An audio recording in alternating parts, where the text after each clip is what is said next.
Good evening, everyone, and welcome here to Western New York Athletics for another exciting UPSL soccer match brought to you right here at Buffalo State's Coyer Field. Hi, I'm Rich Kozak, joined in the booth to my right to soccer aficionado Paul Catrona, one of the great benefactors of the Buffalo area soccer scene, and joining us for his first time in the booth ever, former All-Western New York selection and Mercyhurst soccer player Jonah Kozak. We were talking before the game, Paul. What a game that we have going on here between Chantilly and of Hamilton, Ontario, this is a home game in Buffalo, and the Kilimanjaro Bandits. Because in all intents and purposes, in traditional football, which this relegation battle is a playoff game for all intents and purposes. It was good. High emotions down on the field. I was talking to Coach Perrin. Really, the game last week ended. There is somewhat controversy going on, as we know, and he had said really to his guys, we're going to put that behind us. We're going to bring everything we have today, and we're going to win this game. Well, they're going to need to get a positive result, and I'd hate to say this here, that 1 point isn't positive. We know mathematically it is. But, Jonah, in a game like this, 3 points is paramount if you want to stay up in the Premier Division. Yeah, of course. You want to head into the next season on a strong note here. We want to stay up in this level. It's important to get 3 points here. They talk about can players play on a cold night, a Tuesday night in Stoke? Well, this is a rainy night just clearing up here in Buffalo.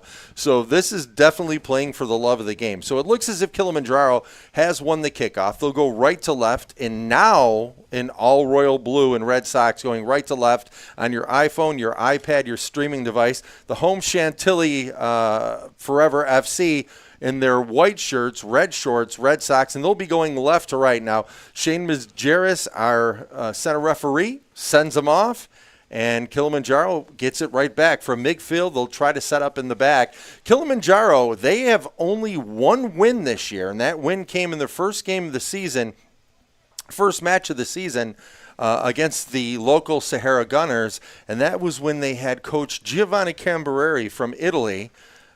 He coached them to their one victory, and since then, the well has been dry at the UPSL level. Now, the team has had wins at the BDSL level, but, two decidedly different levels of competition, at least on the top and bottom. Some great teams in BDSL. Chantilly, they are seemingly this year just bringing on bad luck, and if it's an official's call or if it's just a bad bounce. They've had 3 draws, and sometimes, Jonah, we were talking about that, and in football, sometimes a draw can seem like a win, sometimes it can seem like a loss, and Chantilly really needs these 3 points. Now, Kilimanjaro will throw it in, and they recycle it back. Early on, Kilimanjaro has had their share of possession, but Perrin gets it out to number 17. That's going to be Peter Jurzovic. He throws it into the box over Bromfield's head. Now, King Wedderburn, the striker, number 7, we had talked about him repeatedly last game, Paul. He was their talisman. He's the guy to go to after time and time again. If you look at his body type, if you're a aficionado of the Premier League, very much like Erling Haaland, a big guy with a lot of talent, and we'll have to see how Chantilly responds without him in the lineup. Right. Last game he was stepped on, I believe it was his left hand, and so he's out for this game, unfortunately. Perrin, who was the pivot in the center of the Chantilly offense, fights for the ball. Bounces about, and Perrin, just to get it right back again, sets it back to his holding midfielder. And an errant pass is stolen by Kilimanjaro. Kilimanjaro tosses it outside to an open wing, and even on this vast Buffalo State turf, almost oceanic, Jonah, that play goes outside wide and killing your own offensive play. Yeah, I was down on the field earlier just talking to the coaches, and the surface feels good, but you can tell it's wet. And as we know from the last couple games, this turf is very, very fast. So that extra rain, that extra water on the field we're expecting to see that ball really, really move. Even though this turf is relatively new, Jonah, you've played on this turf multiple times. Not one of the favorite turfs in Western New York, is it, Jonah? No, not at all. Just playing on here about 3 weeks ago. It's a very hard surface, and especially as soccer players know, once it's wet, the ball keeps rolling. And we'll see how it's a challenge for the players in the game. Turnover given to number 11, Troy Brumfield, but a sliding defensive play there, and it looks as if center official Shane Majerus calls the foul. Kind of reckless challenge there, Paul, and Kilimanjaro seems a bit disjointed. Folks, if you're just joining us, not to discredit, because this is a semi-professional league. Everybody has something else to do during the day, but Kilimanjaro rolls up in the Partridge family bus with Mr. Kincaid, Danny, and Susan Day and the rest. And they've had gone through 2 uniform changes and only started their warm-ups about 11 minutes before the match started. So now, directly about 18 yards in front of the net, Chantilly shot on the keeper, and I think a nice save there by Tanner Stutzman.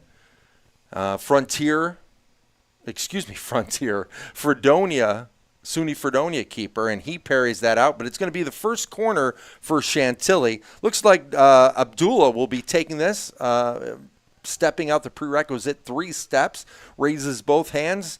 A lot of movement in the box by Chantilly. Abdullah doesn't get it, comes right back to him. He'll throw it right back into the box. Goes over everyone, but a nice bit of a touch there. Chantilly puts a shot on that's easily handled by Stutzman. Last time we saw Stutzman, it was a few games ago, had a wonderful game. Looked like a keeper with a lot of athletic ability. He's very quick to the ball, very good on his feet, very good hands. So I would say to the boys tonight, let's get it down low. Let's make sure he's moving downward. It's always the most difficult save for a keeper, and we'll see what happens. It looks like Shaqiri. Shaqiri was my unsung hero earlier on. Tries to get the ball into Vades. Vades is dispossessed, but back out to Shaqiri. Shaqiri, and looks like a little over the back, perhaps an offside call there. So Kilimanjaro will try to get this ball down the field, working into the open spaces. Sends it down to possibly number 7, Fakiri. Fakiri on the edge of the 18, brings it back on his right foot, takes a shot. Looked like it might have been deflected, and absolutely it was. So it's going to be the first corner for Kilimanjaro. Jonah, what do you see early on with both of these teams? Early on in the game, we're probably, 10 minutes, not even 10 minutes. What have you see these two teams, the chess match that's just started? So far we've seen Chantilly continue their high press. They're putting their wingers forward and it's keeping Kilimanjaro pressed on the top of the field. Left-footed corner kick swung in there, and it's bounced away by Patrick Ivanichek. And I was saying the high press from Chantilly, but a great play from Kilimanjaro noticing there. They were trying to play out the back early, weren't finding success. They just found a nice ball through to number 7. And it's a dangerous game playing a high press, but high risk, high reward. It looks like Magger puts a shot in, and Ivanichek's talking about, it looks, Paul, he's talking to his defense center back pair. That looked like one of those, I thought you had him, you said you had him, who has him? And, a much more dangerous shot than originally looked for Kilimanjaro. Yeah, I was just thinking, just walking it off in my head, that's 35-yard shot, men's or women's game. That's a pretty good distance. It was a nice shot, just got a little above the crossbar. Bromfield has it. Battling 1v2, gets it out to Shaqiri. Shaqiri steps over the ball, but gives an errant pass away. He's looking for Perrin, and now Kilimanjaro tries to set it up. 2 deft passes out to the left-hand side. And it looks as if both teams playing it short to get up to midfield, but as they head into enemy territory, they've been looking as if just to chip it long and see if their inherent speed, again, will rise to the top. And, Jonah, looking at something like that, you just win the ball over and immediately you give that ball away. You need a higher soccer IQ. And then here comes Shaqiri. Shaqiri down the left-hand side, double step over. But he is stuck and flipped. No call there, and Kilimanjaro, Paul, just runs out the back. Yeah, as you said, Rich, both teams, they get into the final third. They played super direct type soccer. So we'll see if that maintains the entire game, or if they begin to look for that simple pass to somebody else in the 18, try to get a little better shot selection. Well, it looks like Fakiri had a good ball. Nice 3v2 for Kilimanjaro, but a goal-saving, perhaps, tackle. Joel Marianis kicks it out, but it's going to be the second corner for Kilimanjaro early on here in the first half. So it looks as if, Paul, they're playing it out the back, but they go right into that counter once they hit near what would be the American football field 50-yard line. 55-yard line for our Canadian friends. Ball in, punched away again by Ivanišek. Ivanišek gets it, and that's going to be sprayed. Shaqiri lets it try to bounce to Bromfield. Bromfield gets it back to Perrin, but the ball kind of skids away from him. And I'm trying to wonder early on with the first touch on both teams, if the ball, it is a little slick out there. Kilimanjaro tries the right side, brings it back into the 18, but dispossessed. Ball out to Shaqiri, and again, the ball almost gets near that touch line, but Shaqiri, with a nice move, is finally dispossessed by Kilimanjaro. So maybe one or two touches too much on each side. Throw in to number 12, Abdullah. Abdullah tries to recycle it back to Gabans. Out to number 4, that's Rujanera. He showed big things in the last game. Puts a nice ball in, but just scoots down to Stutzman, the Fredonia keeper playing for Kilimanjaro. And again, Paul, in the absence of Wedderburn, it seems even with Bromfield up there that it's the same game plan. Find that one center forward, and hopefully something good happens. Yeah, and we had this debate many times on the air about possession. I'm a big possession guy. However, it's worked for Chantilly the past couple games, trying to get that one home run pass right in there. We'll see if that continues. Kind of watching Shaqiri tonight. Slaby puts it in, but it's going to be an offside call. Near official called that. So, Jonah, what do you feel? You're a center midfielder by trade. You're a possession guy, but when you've got that one forward, what's the thought process out there with your teammates? When receiving that ball in the middle, you definitely always want to know where your center forward is, especially when he's a threat. But in a game like this, sending balls on the ground or in the air, you're asking your center forward a lot to try to catch up to that. So maybe finding your outsides, which Chantilly has seemed to be doing right now, that's usually where you're going to look first. Paul, we talked about the pivota, that pivot position, that center mid position that Izzy Perrin plays. I like that kind of player. He's the guy that you want the ball, kind of like a Steph Curry, at his feet because he'll make things happen.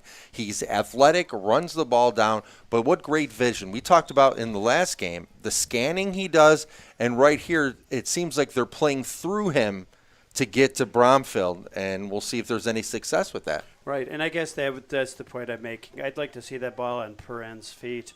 Let him be the distributor. Let him see if we get a man up. So, if you can get a big physical center striker against one defender, okay, sometimes. Why not, right? But if they've got numbers up on him, as we saw too many times, they'll just kind of squeeze him inside out and make it a very difficult time for him. So I would just kind of go back to what we saw at the end, the second half of last game. I really felt that Chantilly holding the ball, making those kind of runs, and eventually it did pay off for them. So I guess I like more possession. With a purpose, absolutely. Yeah, more possession, but better chances, and really try to get some numbers up that way instead of just trying to beat a guy one-on-one all the time. And again, we've seen that happen with Bromfield a couple times. They'll get him the ball, but then he's isolated 1v3, which does leave you immune, susceptible to that corner. So professional foul by Chantilly. Kilimanjaro seems to be wanting to be working the far side of the field. They've done it. They'll do 1 or 2 touch passes and a couple game-saving tackles by the outside backs. But another foul. Kilimanjaro going to take this one probably 27 yards from the net, put into that box, and it goes over everyone's head. And Chantilly is just, happy enough to let that go for a goal kick. One of the things I noticed, Jonah, Evan Ishak, balls it looks like he could catch. I don't know if the ball's away. He's been paring them away where he does has number. If he catches that, Kilimanjaro had everybody up. They were susceptible to a counter there. Yeah, as we said, the ball is going to be slick, the field's slick, and we saw for Kilimanjaro as well, Stuntsman, a couple of shots went to his hands and they slipped through. So it's going to be frustrating for the keepers, but something to watch. Peter Jurcevic has that one in his feet, and it just slides again. And I'm going to say the surface, listen, we play outside here. SUNY and the State University system, not building a dome here on Grant Street anytime soon. So, listen, 60 degrees or so, a little wet here in Buffalo in a mid-June night. You can't ask for better. So Ruggiero is going to try to throw this one in, puts it to the feet of Bromfield. Bromfield gets it back to Ruggiero, taken off his foot by Slaby. Slaby at the edge, and the ball runs out. It's going to be a Kilimanjaro throw. So early on, as we're heading through the first quarter hour, you could say physically, and we've seen this with most of Chantilly's games, Chantilly are a physically bigger team than most of their opponents. Kilimanjaro, not as tall, a little bit leaner. I wouldn't, maybe a few more days in the gym for Chantilly. So it's already, you can see in 15 minutes, Paul, that it's distinctly two different styles. Kilimanjaro brings like Jogo Bonito, that beautiful game. And, Chantilly has that soccer acumen, and they will be physical with you, as we've seen in the games we've done before. It's funny because, again, when I was down there, I was looking at the Kilimanjaro squad. They just look young. They Right. got some young players, and they're playing a team with some men on it. Chantilly's got some younger players, but they're a little bit older too, so a little more filled out. It's good to good. I was giving you a lot of credit in my head, going, he's seeing that from a distance. I saw it from up front. And right there we can see some of the youth right there. Ball dispossessed in the middle. Bromfield is admonishing. It looks like number 12, Abdullah, like, give me the ball at my feet. Give me the space where I can turn it.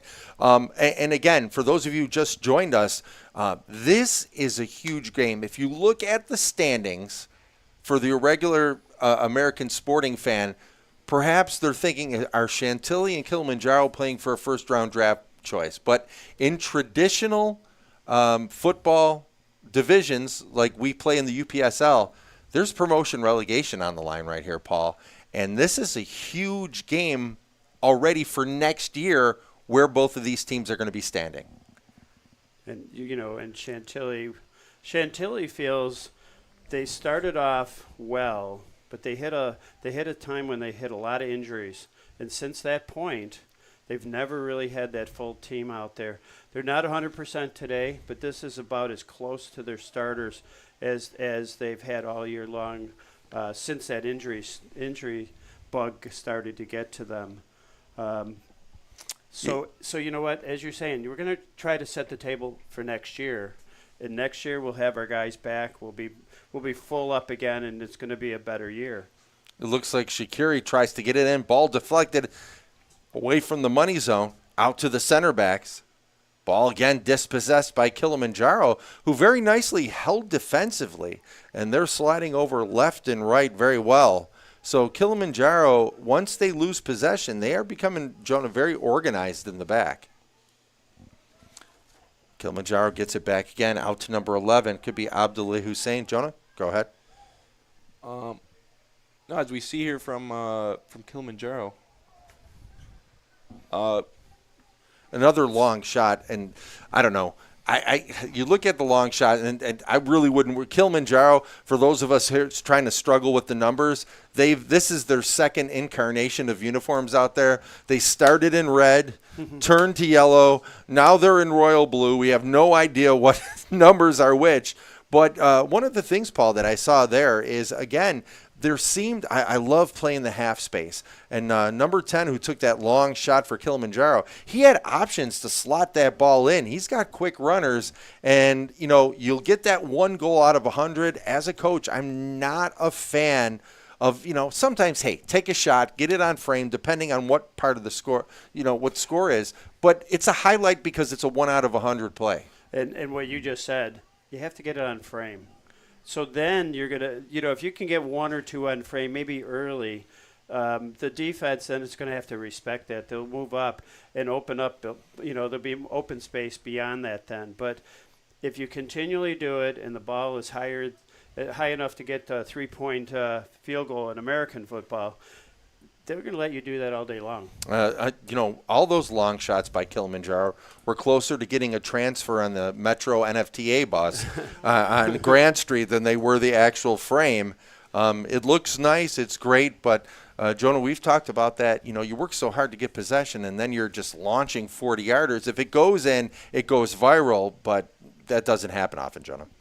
No, it does not. And quick thing I just noticed here is number 6 for Kilimanjaro, and Moore. I was just barking at his back line after that last possession lost. We saw a quick adjustment. He wants his back line to get up as soon as they get possession. He's having trouble finding a place to play besides over the top. And as soon as they lost the ball the second time, we saw our 2 wingers in the back come right up and support. Ball lost in the middle. It's going to be taken by Perrin. Perrin puts it out. Shot in and off the toe of Bronfield. Bronfield missed a chance there. The ball just parried off his toe, and unfortunately for Chantilly, there's an opportunity that goes by the wayside, Paul. Rich, we're talking about offense and striking the ball, and there's so many things that you have to do, right?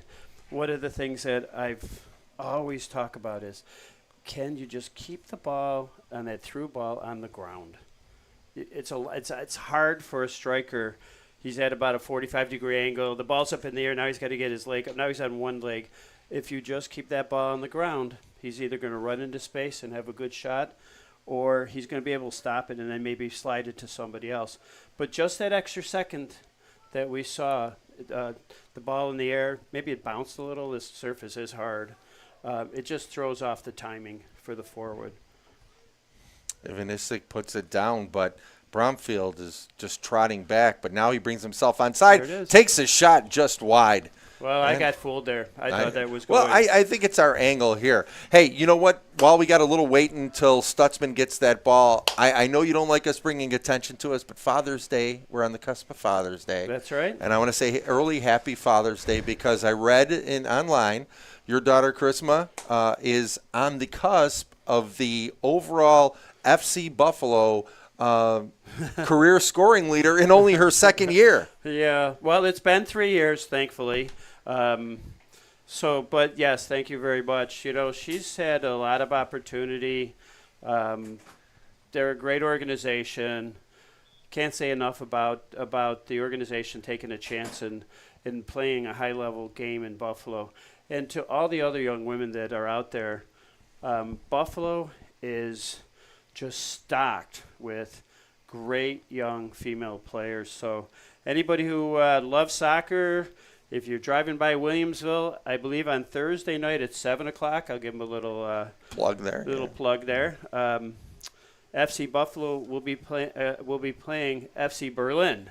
Another Canadian sister team up there. So we're hoping for a good game, and let's see if my kid get a few more goals. Hey, you guys, Catrona knows a little bit. Oh, double nutmeg there by Kilimanjaro. They'll try the left-hand side, gets down into the half space, puts it out, but they're going to say the ball just ran out of bounds there. So, yeah, you know about the striker mentality. We talked about it. Soccer dads shouldn't live vicariously through their kids. Well, I'm right here to the right of me. I've done it more than a few times, got myself in a little online trouble at all. But, that's the hard work that they put in. And we're able to enjoy and witness. And also that you get to see. I came to soccer as a football guy, not knowing anything about it. And then my other daughters played. I've always been a curious guy, and I talk to coaches all the time about all the technicalities. I wish I had played it when I was younger. It's such a wonderful game, a thinking person's game. Nice movement down the field. And Jonah, as you talked about, Chantilly did a little bit of that. They dropped a midfielder into space, which allowed them to bring it down the field. Yeah, and they're finding success doing that. It's given the midfielder a couple of seconds, if that, maybe even more, 3 seconds to turn and find those balls outside. Ruggiero throws it in to Slaby. Slaby dispossessed. Actually going to call a foul on Slaby. And 1 or 2 touches seems to be the forte of Chantilly when they hit the edge of the offensive third. That's where they try to find Bromfield. And I do like when they use the width of the field. And this field's I think it huge. really works for them. And again, what you talked about before, Kilimanjaro, they're dropping a midfielder now, try to find the space. Another chip and run back to Ivanisic. And again, once they get it there, both teams give up that possession at midfield looking for those home run balls all the time. You know, you can only get 1 goal at a time. I guess if you want to use a baseball euphemism, Paul, I'm a station-to-station guy. I like 1, 2, 3, 4. Home runs are great. You know, chicks dig the long ball, all right, but all the runs count the same when it comes down to it. And I like possession because I feel we're more in control when we're just. It doesn't have to be slow, by the way. Possession can be very, very quick. And, you know, we talked about it a little bit before last game, how moving the ball up, sometimes we're going to go horizontal to move up, as strange as that may sound, but it opens up the field in the middle a lot, and especially in that final third. And as you've mentioned, this is a very wide field, very long field. 75 yards wide, yeah. So these players are going to be tested in their endurance. So one thing I'd like to do is make sure the other team is using as much energy as I can force them to do, because I'm also going to play for that second half too. It not only works in the first half, but it's going to work really well in the second half. You can see Coach Perron. Okay, now over there to Shaqiri. I like this Shaqiri kid. Shaqiri tries to slot it into Vades, and Vades tried that third-man run overlap there. Jonah, we talked about this. We have Perron there. You're the center midfielder. A player wants the ball at his feet. You want the ball, don't you? Oh, 100% of the time. Those are the worst games as a midfielder when you're sitting there, can't get a ball game because you're getting marked. Your team decides to not possess the ball. But for Chantilly here, I think maybe playing these already, they saw a lot of play go through number 10 Perrin, and I think number 9 here. Slaby is finding more space in behind. They're almost double marking Perrin, and it's giving Slaby a little space to have a half turn. You know, and I like this. Playing semi-positionally, Paul, you talk about width. Peter Jurasevich, number 17 for Chantilly. He's keeping his position. He's not putting this ball as the free kick is put into the box, but Kilimanjaro gets it. Now Chantilly fights to get it back. And that looked like Shaqiri was down rolling on the ground trying to get a call, but, Majerus, center referee Majerus isn't going to fall for that one. And that ball will run out, and Kilimanjaro will take another goal kick. So we are nearly, what math here, Francis? 18 left, so we are 27 minutes or so in the first half, and still 0-0 between Chantilly Forever FC from Hamilton, Ontario, one of my favorite places on this planet, Oski Wiwi, Oski Wawa. I was a Tiger Cats season ticket holder for 17 years, and the Buffalo Kilimanjaro Bandits, who, with the schedule, are the away team. And again, both of these teams fighting to avoid relegation as Noah Gaban is the center back, slips and gives that one away. And Kilimanjaro trying to get to the top of the 18 inside the American 20 box. Perrin looking to put it over the top to Jurasevich. All right. Then, Jonah, I really liked how you talked about Slaby and Peter Dervich. They're kind of patrolling that right side, playing off each other, and space is opening up now. Mm-hmm. You started to see it. Those two have very good mojo working together, so I like when that's happening, and then we're going to see if they can get that ball across the middle then, a little further deeper in the final third.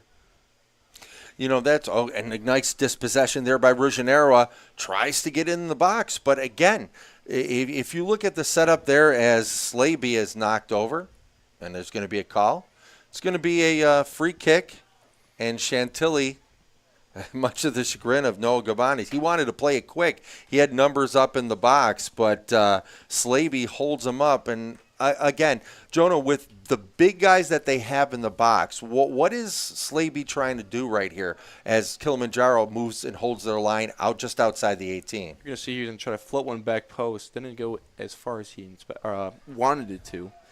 But that's usually the goal, is just try to get it to your big boys in the back. And the ball goes down. Dispossessed. Perrin.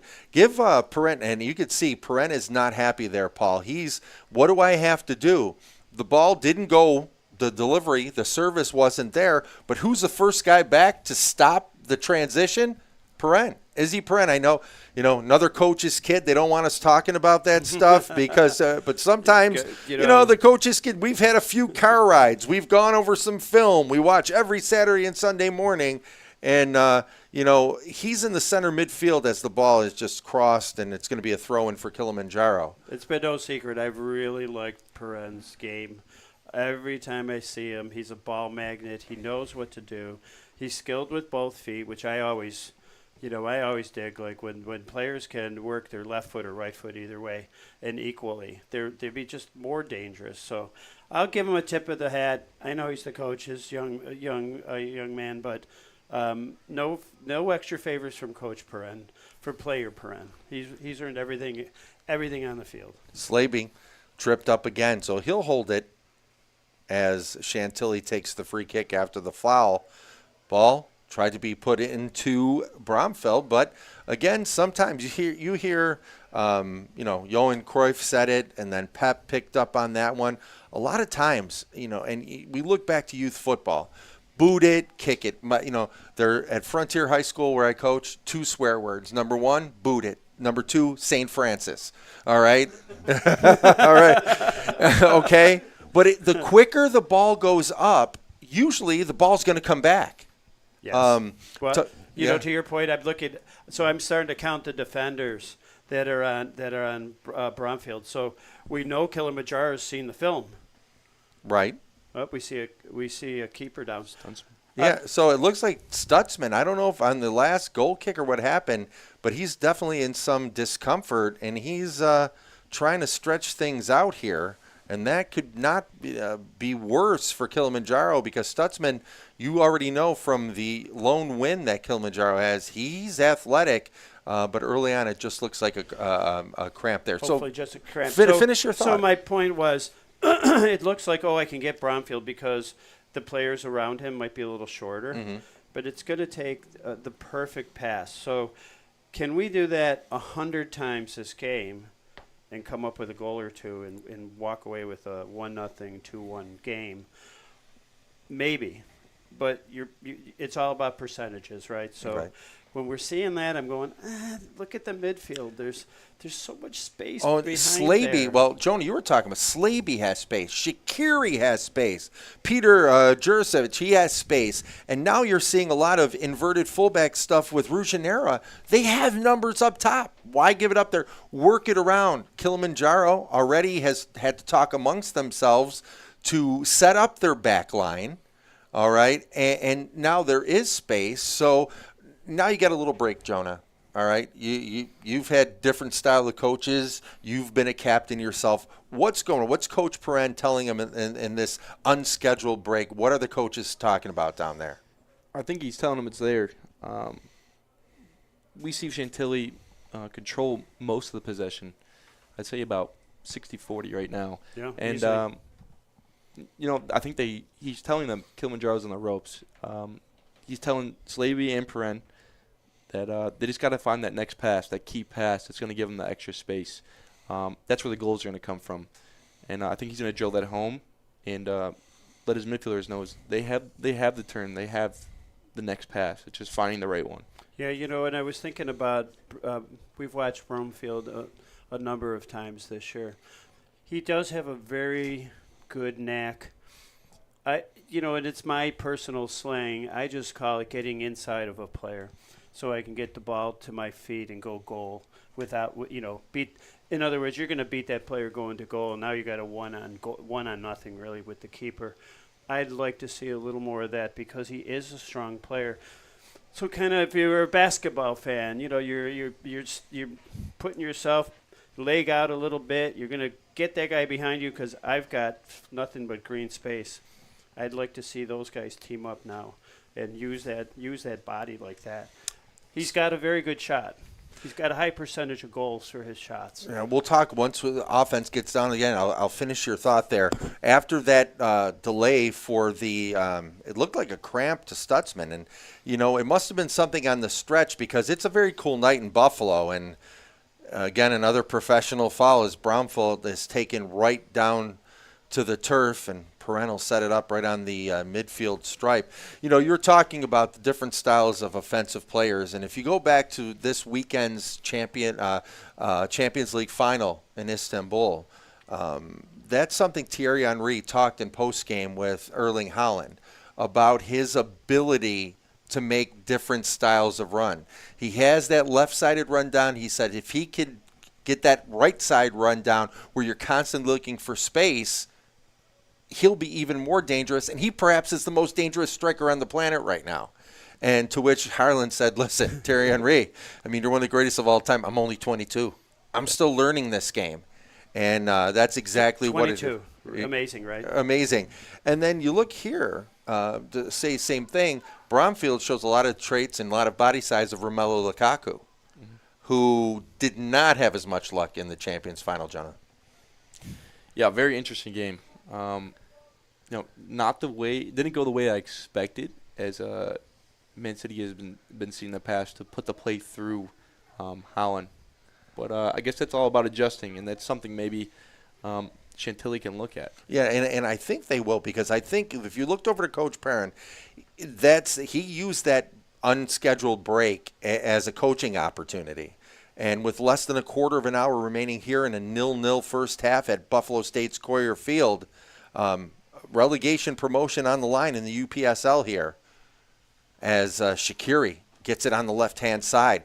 Shaqiri looking for Vades, gets it up to Vades. Can he keep it in? And it just is kicked away, but it looks like it came off the toenail of a Kilimanjaro bandit. Who are they? Don't know. This is the third uniform they used today. We don't know if the numbers match, but it's a good match. Into Bromfield. Bromfield taken out, but Majerus says play on, much to the chagrin of Mr. Bromfield. No offensive player does not think they were not fouled, right? Exactly. So, again, ball, nice move into the midfield, but given right away, and a little miscommunication there between Peter and I believe that was Ruggiero, and Kilimanjaro will try to cycle in the back. They've used some space to start getting up the back now. They get up to the edge of the defensive third, and Ruggiero, I believe, just content to throw it into the seating area here. So, again, chess match lasting a little bit longer here. Both teams, I would say, again, like you said, Jonas, 60-40 in possession for Chantilly, but neither team. Ball stolen there by Peter. Peter inside the 18 gets it up to Slaby. Slaby back into Abdullah. And it looks like Perrin is just hauled down there. Very close to the first down. Might be fourth and short after that takedown there. Sometimes I call that an American football takedown, because if Perrin spins, he's got nothing. He's going to be straight up right at net, right at goal, but nobody in between. This is a great opportunity. So for Slaby Chantilly. puts two hands on his shoulder, I'm sure whispering something very positive into Mr. Perrin's ears. Two hands on both hips, ready to take that walk up. Stutzman, who's been hobbled by looked like to be a left hamstring, Perrin puts it in, and it's good for three. Unfortunately, wrong sport. So it looked as if Perrin's, Jonah, it looked as if, and you talked about this the last time you were here playing, it looked as if his plant foot slid a little bit through that ball, and he got under it more than he wanted to. Yeah, obviously you want to get that on net, being around 20 yards out. But it does happen, especially in turf fields. Not everything comes off as planned. Well, we talked about the promotion-relegation battle here with just on the cusp of 10 minutes remaining in the first half. Huge game for both of these teams. Will they stay up in the UPSL Premier Division? You want to build for next year, but we want to give out kudoses, and you talked about it, my spirit animals from my own Steel City. Can we give a nice round of applause and give the credit where credit is due to my boys from Lackawanna, FCY New York, the first undefeated regular season team to get through and capture this UPSL Western New York division.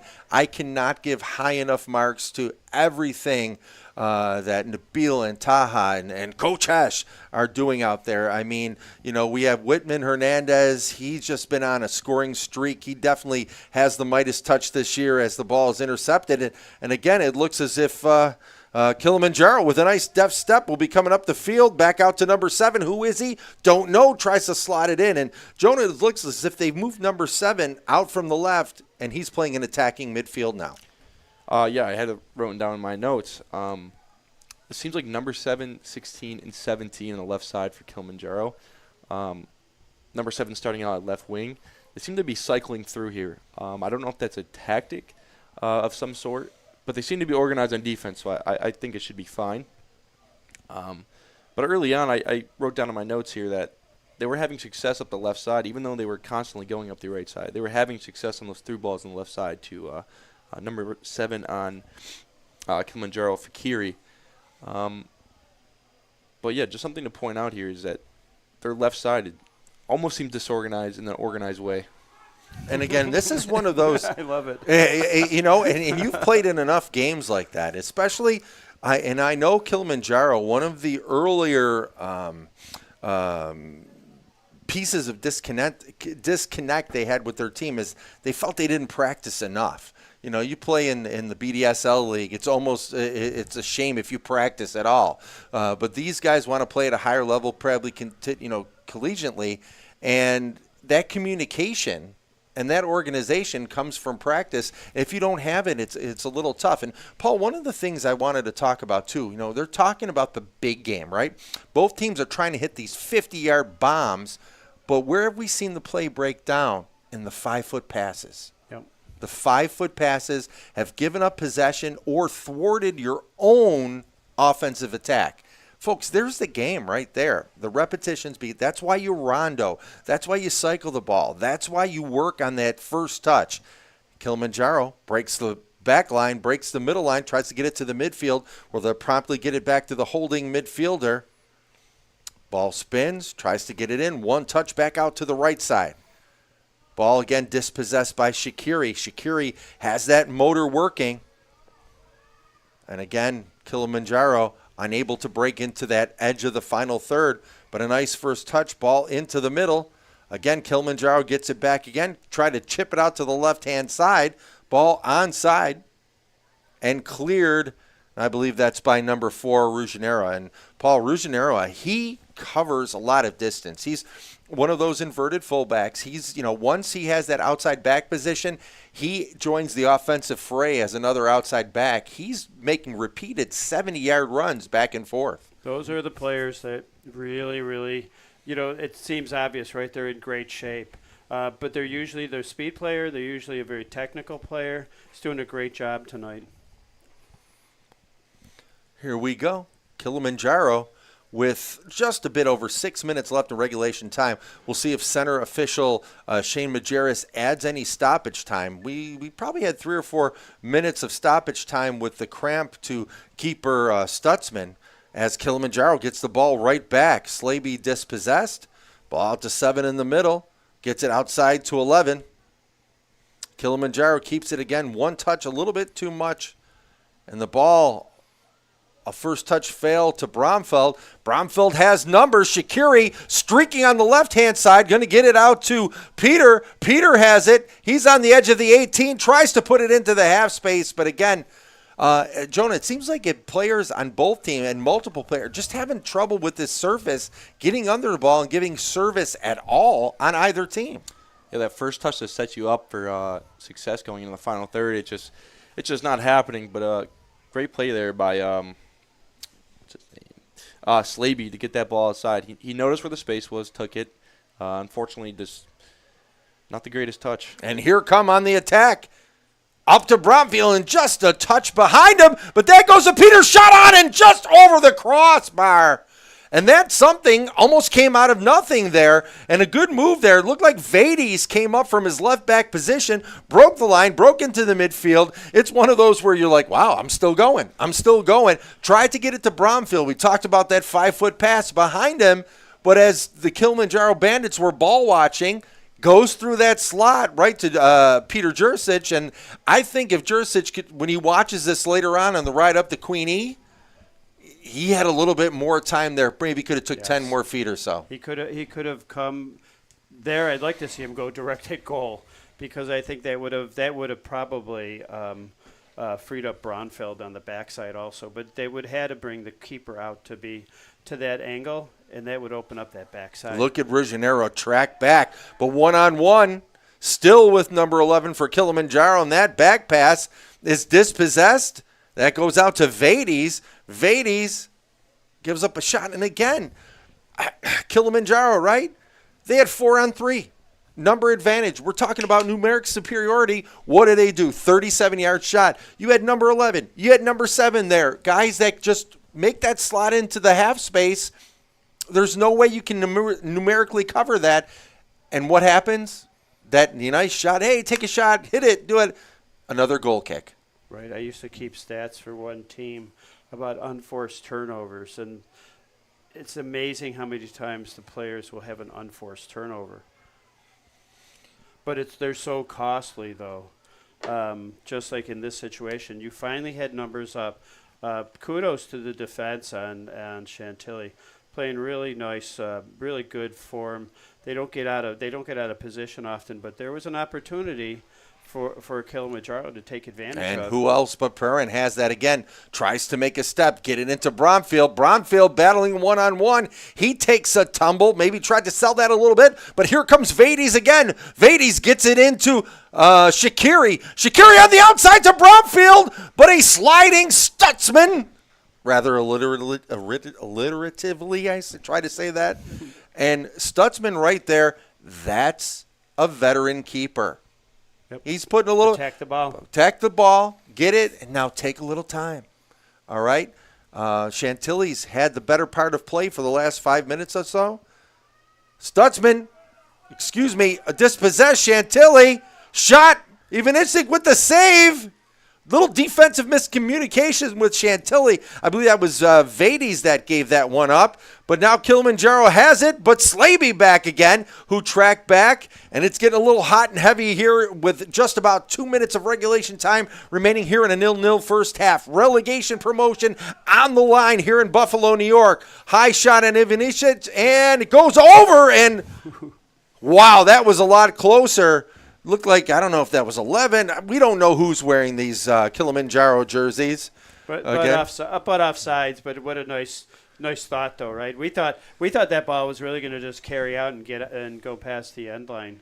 And there is no wind out there, so it looks as if both keepers, and I think Stutzman, the way, and we've talked about this, and I've talked about with different players, the lights here at Buff State, the way they are, they're not the traditional halogen lights, and they're sometimes we've talked with football players, little judging. Oh, ball almost slotted in by Slaby. He had Bromfield there, and he had Shaqiri wide open. Jonah, what do you say? You just threw your hands up in the air. What did you just see? I'm just feeling for Shaqiri. No, for Slaby. There was a little chip after the play, got his legs taken out. It was good to look for Bromfield there. Maybe that time a ball over the top would have helped. Now you're looking here too. Johan Cruyff used to say, "Look as far as you can to play as short as you can." What are you looking for something like that? Because you're feeling for Slaby right there. You've been in that position, and Peter has it 3-on-2. Tried to tip it over the top of Kilimanjaro. Just able to head it out. A more diminutive player than these Kilimanjaro. It could have been Ibrahim with that header. Ball quickly thrown into Bromfield, but he's dispossessed. Gets it back again. Back to his Chantilly mate. That looks like number 12, Abdullah. Abdullah into Bromfield, step over on the ball, and it's going to be cleared by Kilimanjaro. And perhaps 20 seconds or so left of regulation time. Will there be any added time? We don't know. And don't you love to see a big man like that, though? That was a beautiful step over move. It looked like he was just going to try to – well, he fooled the defender. He fooled me a little bit in my eyes, thinking he's just going to push it outside instead. Instead, just stepped over and kept going forward. Ruggiero into Perrin, back to Ruggiero. Can't get it into those dangerous areas of the box. Easily cleared by Kilimanjaro. We're in stoppage time, we believe, right now. And there'll be no stoppage time whatsoever, even though we had about a 4-minute injury. So, well, it's a good one in Buffalo. This promotion relegation battle, zeros across the board. The home, Hamilton, Ontario, Chantilly Forever FC 0, and the Buffalo, New York, Kilimanjaro Bandits still hanging in there, taking every punch that they can take. And at the end of one half of play, your score is Chantilly 0, Kilimanjaro 0, and for Rich Kozak, Jonah Kozak, and Paul Catrona, we're going to be back in 10 minutes or so, Francis, and we'll bring you another second half. So load up. Hopefully from one of our sponsors, get a beverage of choice, and we'll see you back in 10 minutes. Western New York Immediate Care's new locations are now open. Whether you've suffered a minor injury or just aren't feeling well, Western New York Immediate Care provides safe, quick, high-quality care at an affordable cost. Our clinicians are trained to diagnose and treat non-life-threatening injuries and illnesses and are equipped with on-site x-ray and labs to help you feel better, faster. With 4 convenient locations open 7 days a week, Western New York Immediate Care is here to help when and where you need us. Visit us online to learn more. When it's time to sell your home, start with a visit to howardhanna.com, ranked the #1 real estate site for sellers. A few clicks will show you the sales price you can expect for your home. We can get you the most money in the quickest amount of time because we know where the local buyers are and how to reach them. So if it's time to sell your home, visit howardhanna.com today, and we'll match you with a local Howard Hanna agent to sell your home fast.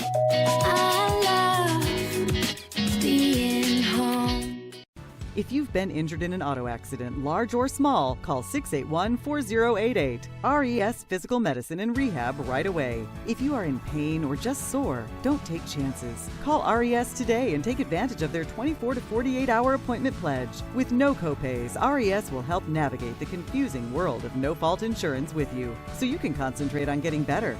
681-4088. RES Physical Medicine and Rehab.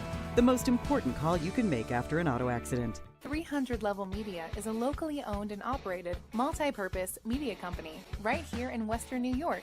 You'll find us everywhere, covering the Bills, Sabres, Buttes, Bisons, Big Four basketball, local college sports, and much more. Our staff offers a variety of media services, from video production, live event coverage, audio broadcasts, professional voiceovers, camera operation, and videography. Visit www.300levelmedia.com or give us a call at 716-427-2600. This is 300 Level Media.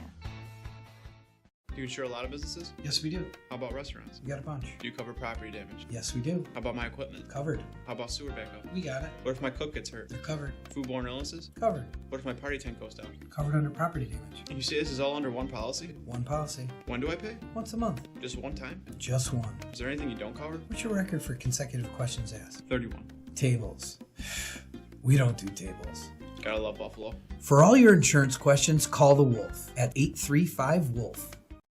Logistics Plus is a global transportation provider headquartered in Erie, PA, with locations worldwide, including right here in Western New York. Logistics Plus is consistently recognized as a fast-growing transportation and logistics company, great supply chain partner, top freight broker, leading project cargo manager, and a great place to work. With a strong passion for excellence, our 500-plus employees put the plus in logistics. Call our Buffalo office today for an efficient, personal approach for all of your transportation needs. When it's time to sell your home, start with a visit to howardhanna.com. Ranked the #1 real estate site for sellers. We can get you the most money in the quickest amount of time because we know where the local buyers are and how to reach them. Get started today at howardhanna.com. Call 835-WOLF. Remember, you calling the Wolf. That's all you had to say. Call today. Sometimes it just isn't your day. We all need a little help from time to time. That's why we're committed to providing safe, quick, and cost-effective care. And we keep it simple. Just walk in. We're here for you. Learn more today.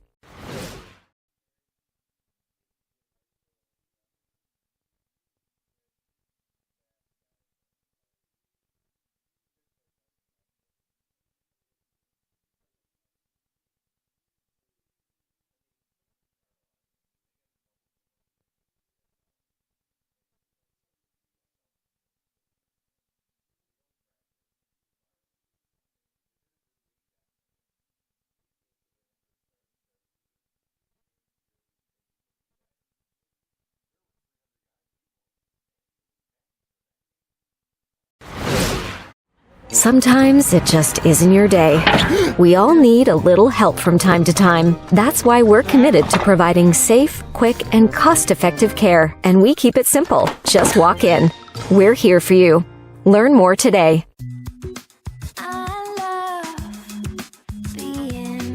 With exclusive buyer insights and our 100% money-back guarantee, we're confident we'll find buyers for your home. Howard Hanna. Home happens here. Do you insure a lot of businesses? Yes, we do. How about restaurants? We got a bunch. Do you cover property damage? Yes, we do. How about my equipment? Covered. How about sewer backup? We got it. What if my cook gets hurt? They're covered. Foodborne illnesses? Covered. What if my party tent goes down? Covered under property damage. And you say this is all under one policy? One policy. When do I pay? Once a month. Just one time? Just one. Is there anything you don't cover? What's your record for consecutive questions asked? 31. Tables. We don't do tables. Gotta love Buffalo. For all your insurance questions, call the Wolf at 835-WOLF. Logistics Plus is a global transportation provider headquartered in Erie, PA with locations worldwide, including right here in Western New York. Logistics Plus is consistently recognized as a fast-growing transportation and logistics company, great supply chain partner, top freight broker, leading project cargo manager, and a great place to work. With a strong passion for excellence, our 500-plus employees put the plus in logistics. Call our Buffalo office today for an efficient, personal approach for all of your transportation needs. Life can be full of surprises, but not always the good kind. That's why we're committed to providing safe, quick, and cost-effective care. And we keep it simple. Just walk in. We're here for you. Learn more today.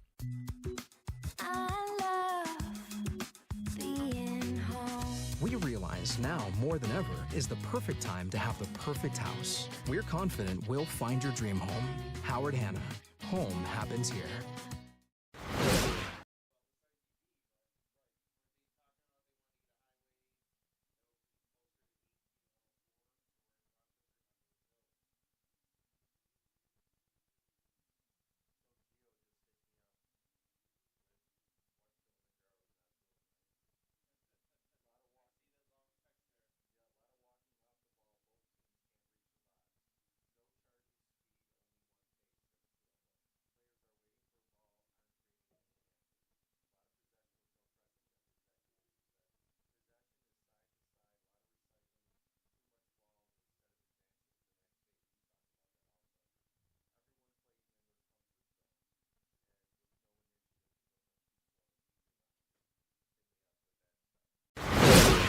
When it's time to sell your home, start with a visit to howardhanna.com, ranked the #1 real estate site for sellers. We can get you the most money in the quickest amount of time because we know where the local buyers are and how to reach them.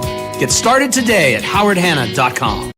Logistics Plus is a global transportation provider headquartered in Erie, PA with locations worldwide, including right here in Western New York. Logistics Plus is consistently recognized as a fast-growing transportation and logistics company, great supply chain partner, top freight broker, leading project cargo manager, and a great place to work. With a strong passion for excellence, our 500-plus employees put the plus in logistics. Call our Buffalo office today for an efficient, personal approach for all of your transportation needs.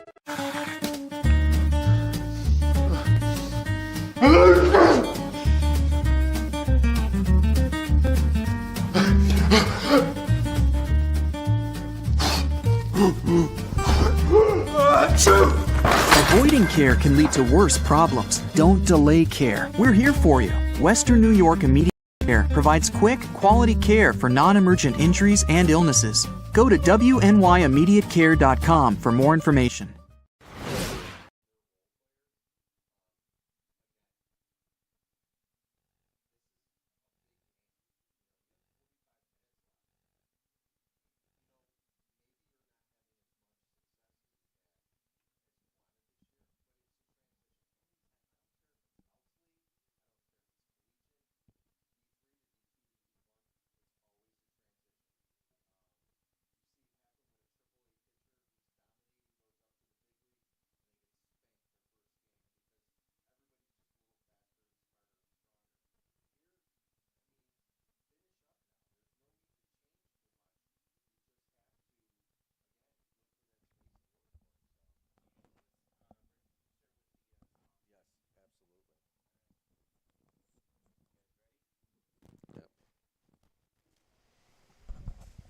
All right, welcome back here to Buffalo State's Coyer Field on Grant Street in the beautiful west side of Buffalo, New York. Shout out to the Marino family, the Parisis, the Catronas, everyone out there. This second half of Chantilly Forever Football and Western New York Athletics is brought to you by DSM Aluminum, Rivera Electrical Contracting Incorporated, Flynn Canada Roofing, Set in Stone, and Tarcon Construction. Thank you so much for supporting Chantilly Forever FC. Thank you so much for supporting the UPSL League. Great level of football. And, looking out at the crowd here, it was not great weather this afternoon in Buffalo, and I think that's kept down the crowd just a little bit here. But, folks, you have the UPSL, you have the BDSL, you have different incarnations in the men and women's game. We talked about this, Paul. If you are a football fan in Buffalo, New York, there are ample opportunity to watch some great football, men and women, at a very good and an entertaining level, much like this game. There is just so much soccer in Western New York. It's a growing sport. I've seen it over the last 20 years go from maybe one dominant club to several dominant clubs, and that talent is moving upward. So these men's and women's leagues that are here, and it's such a fun time to watch, right? Such a fun game to watch. The level, this competition is good. The women's game for FC Buffalo, they're in a great league. It's just a fun time. It's a really clean game. It's a clean sport. It's fun. We were talking about, the difference between North Towns and South Towns. I love to see, like, FCY bring this game down into Lackawanna, maybe go to Lackawanna Stadium. All right, here we go. Starting the second half, long ball down to Shaqiri. Almost flicked down to him, but it's going to roll out of touch. No, Kilimanjaro keeps it in. And Shaqiri on the set play, Kilimanjaro seemed ready for that. And Kilimanjaro continuing to go down the field till they're finally dispossessed off the Chantilly Forever midfielder, and it's going to be a throw-in for Kilimanjaro. So here is the scene, folks. If you just joined us coming back from a local establishment or your own refrigerator, at the end of 45 minutes, both teams, Chantilly 0, Kilimanjaro 0, 45 minutes away from deciding promotion or relegation in the Premier Division of the UPSL. A win, pretty much, you're going to, with some little help in there, you're going to get to stay up and fight another day. And those other days will be next year. Unfortunately, with a tie, a draw does not solve anything here. So if either team has aspirations of playing at the highest level next year, these next 43 and a half minutes, Paul, are going to be decisive, and some things need to change for either team to break the ice here. I've mentioned before, for watching Chantilly so much, I consider them a really good second half club, and I'm expecting them to just to step up. Right, we need one goal to get 3 points, and then a really good defensive effort. So we're gonna see that happen, and then Kilimanjaro's side, we're going to hopefully see them break out in that final third, put a little pressure on the keep. Perrin tries to get it into Bromfield, puts the studs up, and it looks as if his studs hit the sternum of Stutzman. Now, that was rather alliterative.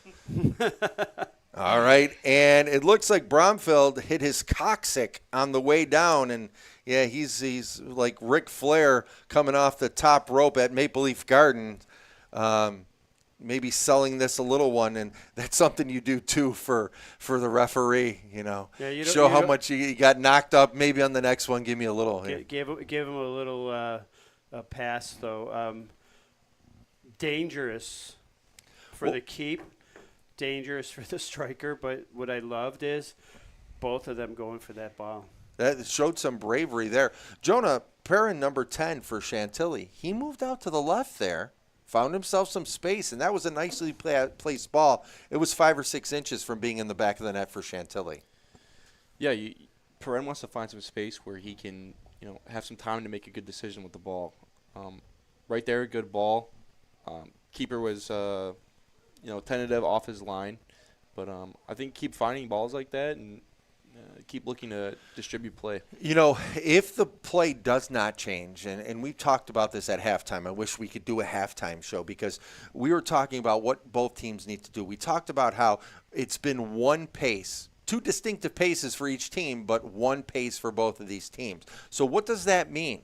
Well, set pieces, corner kicks and free kicks are going to be imperative. Each team has had a couple corner kicks, more free kicks for Chantilly, but they've been basically carbon copies of each other, where Kilimanjaro's been able to clear it and Kilimanjaro's free kicks have gone into the parking lot.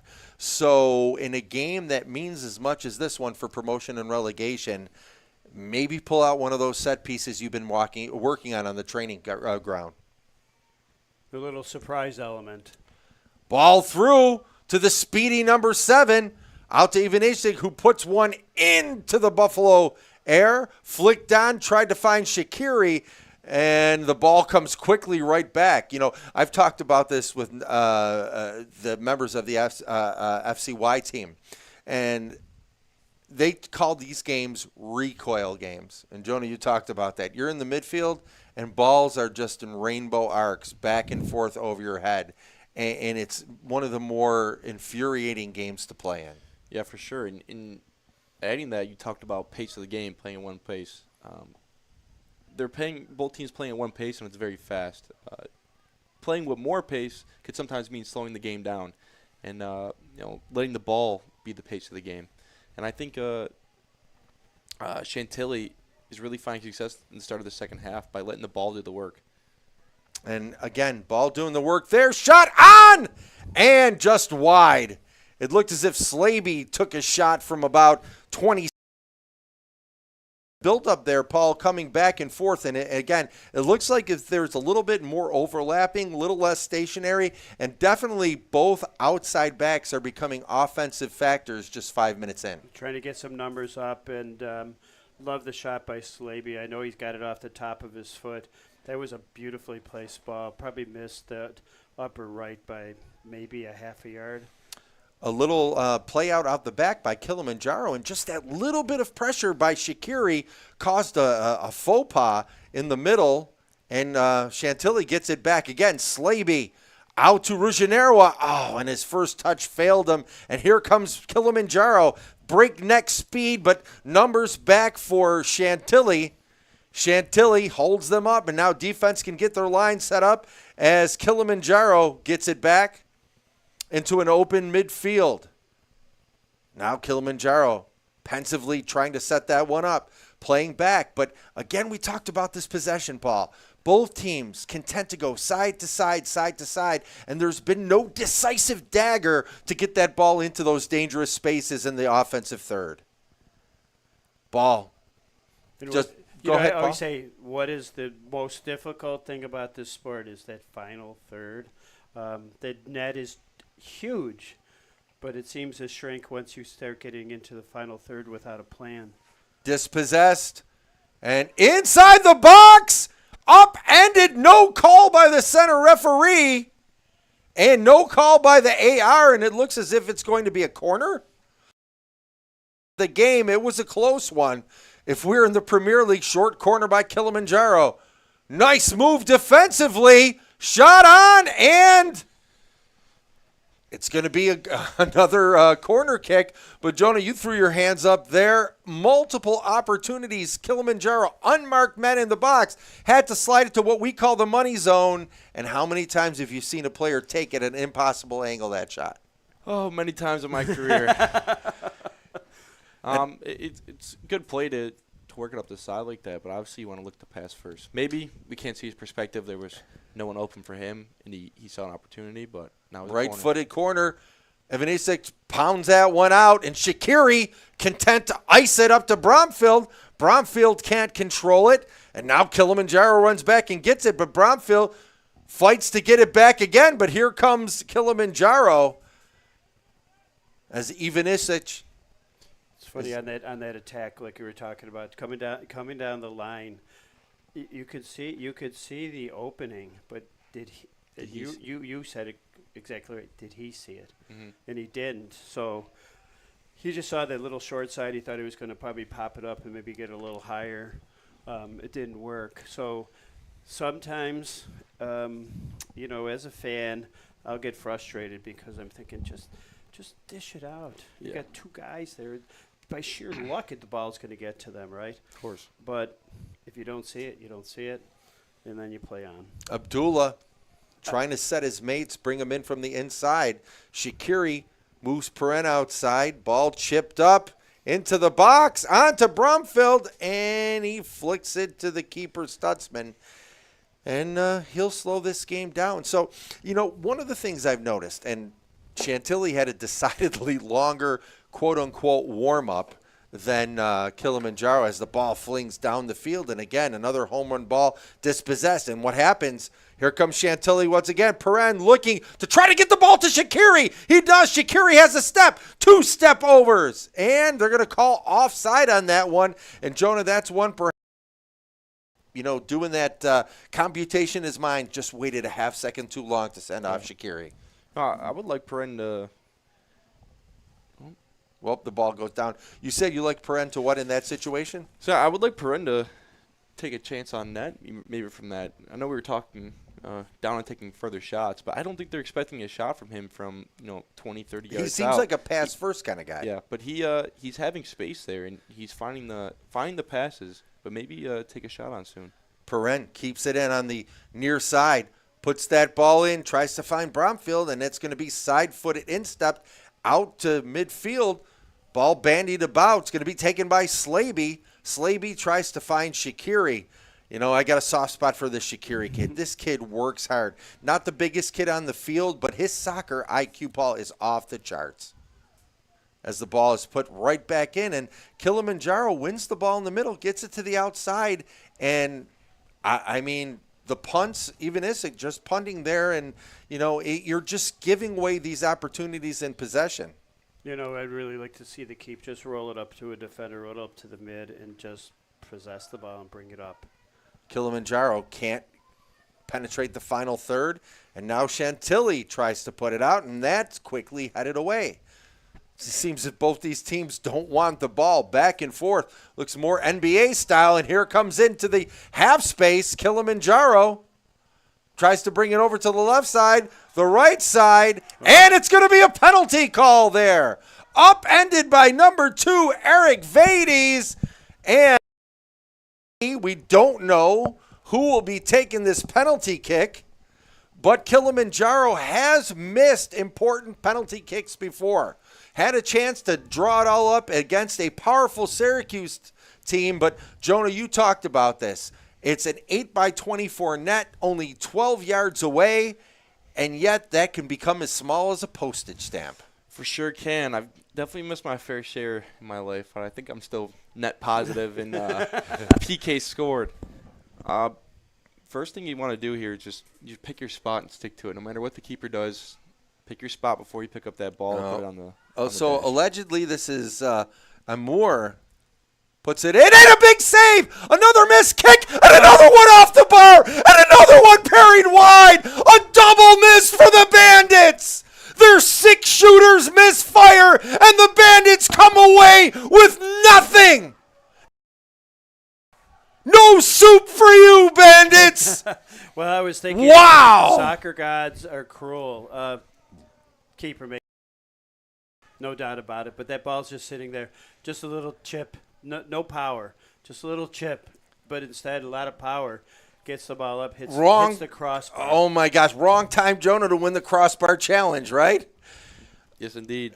A big save by Patrick Ivanisic. Keeps Chantilly in the promotion relegation battle, and then the ball comes right out to the shooter, and bang, off the crossbar. May have won a stuffed animal on that one, but the score remains 0-0. Peter has it, gets it up to Abdullah. Abdullah gives it right back again. And now here comes Kilimanjaro, but dispossessed. Tried to find Bromfield. Bromfield loses the ball and gives the throw into Kilimanjaro. So, Jonah, football, as you can see weekly on TV at any level, or in person if you choose to be here, it's an emotional game. What does this do to the bench of the Bandits?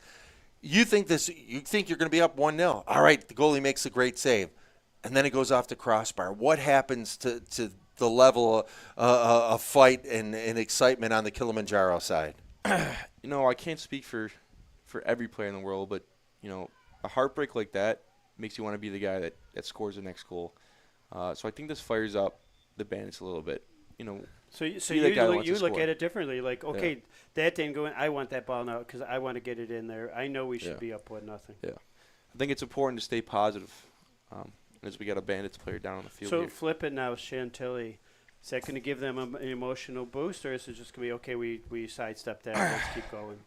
I mean, that's the negative part for the Bandits. Definitely give Chantilly a boost because they're like, we're still in this game. We could easily have a PK. We could easily find a goal. But I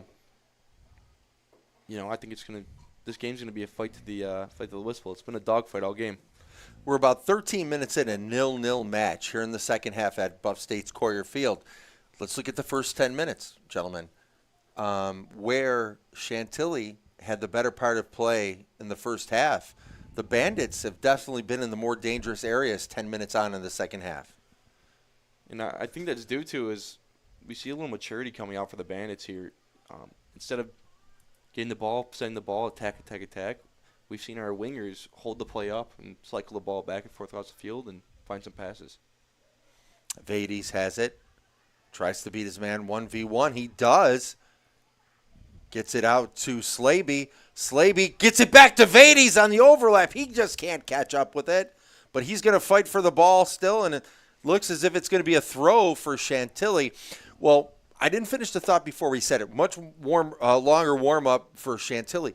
We've seen Chantilly play. They are creative players. The Bandits, creative technical players. That's what we're not seeing a lot of, creativity.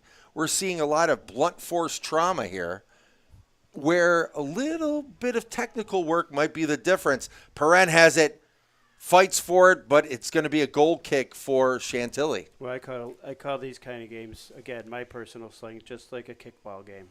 I can't stand to see the ball up in the air back and forth like that. It's not paddle ball, it's soccer. Let's keep that ball on the ground. And you mentioned it earlier, Rich. Let the ball do the work for you. It's faster than any human. And it's funny, you watch both teams' warm-ups, right?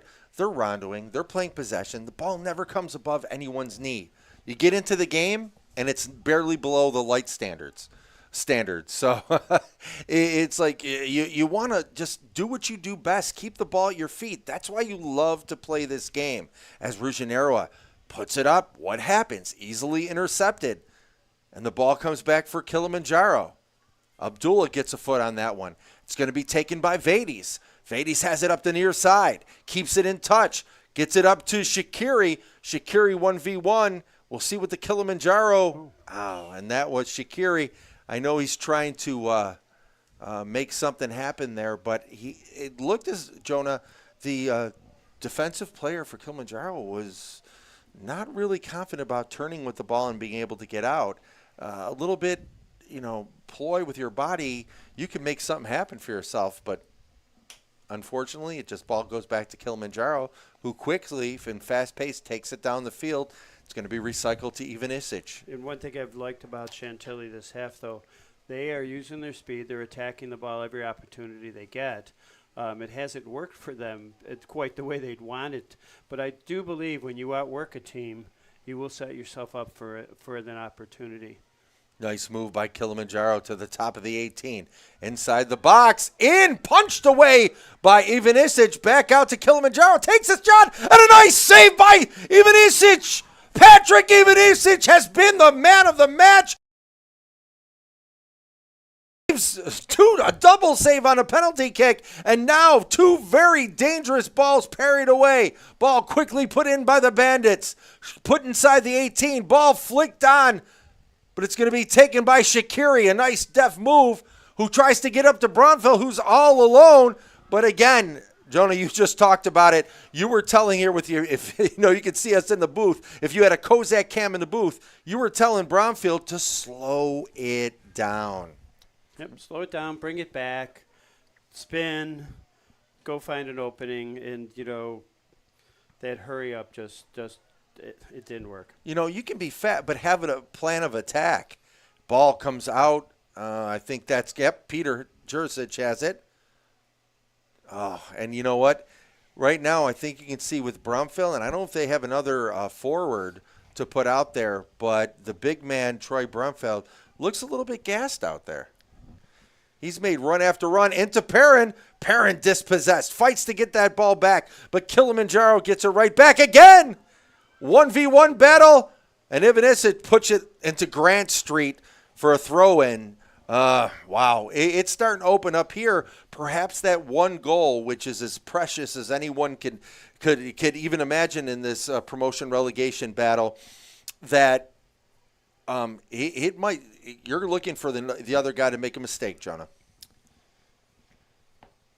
All right, remember this game of Chantilly Forever FC Soccer is brought to you by DSM Aluminum, Rivera Electrical Contractor Incorporated, Flynn Canada Roofing, Set in Stone, and Tartan Construction. Into Shaqiri. Shaqiri can't get free through the middle of the Bandits' defense, but it's going to go back to Brumfield. Out to Perrin. Takes the shot off the crossbar. That was a rocket. Perrin, we've been waiting for him to pull the trigger on the Bandits. He does, and it was off the crossbar. So both teams on the crossbar tied 1-1. I just call that a man shot, right? That was just set up so perfectly. One step, just power.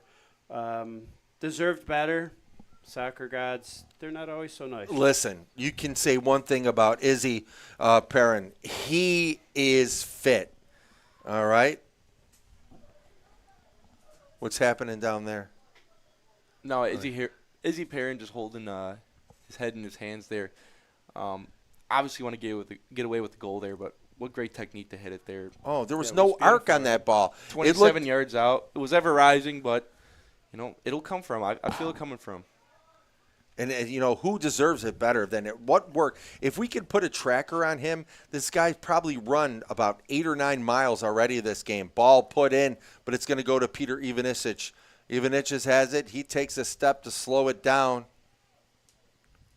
And a ball put into the dark night of west side of Buffalo. Flicked down by Brumfield. Tried to find the diminutive but quick Shaqiri. Shaqiri is like a bumper car you might see at the Erie County Fair. Folks, and for our Canadian fans, the CNE.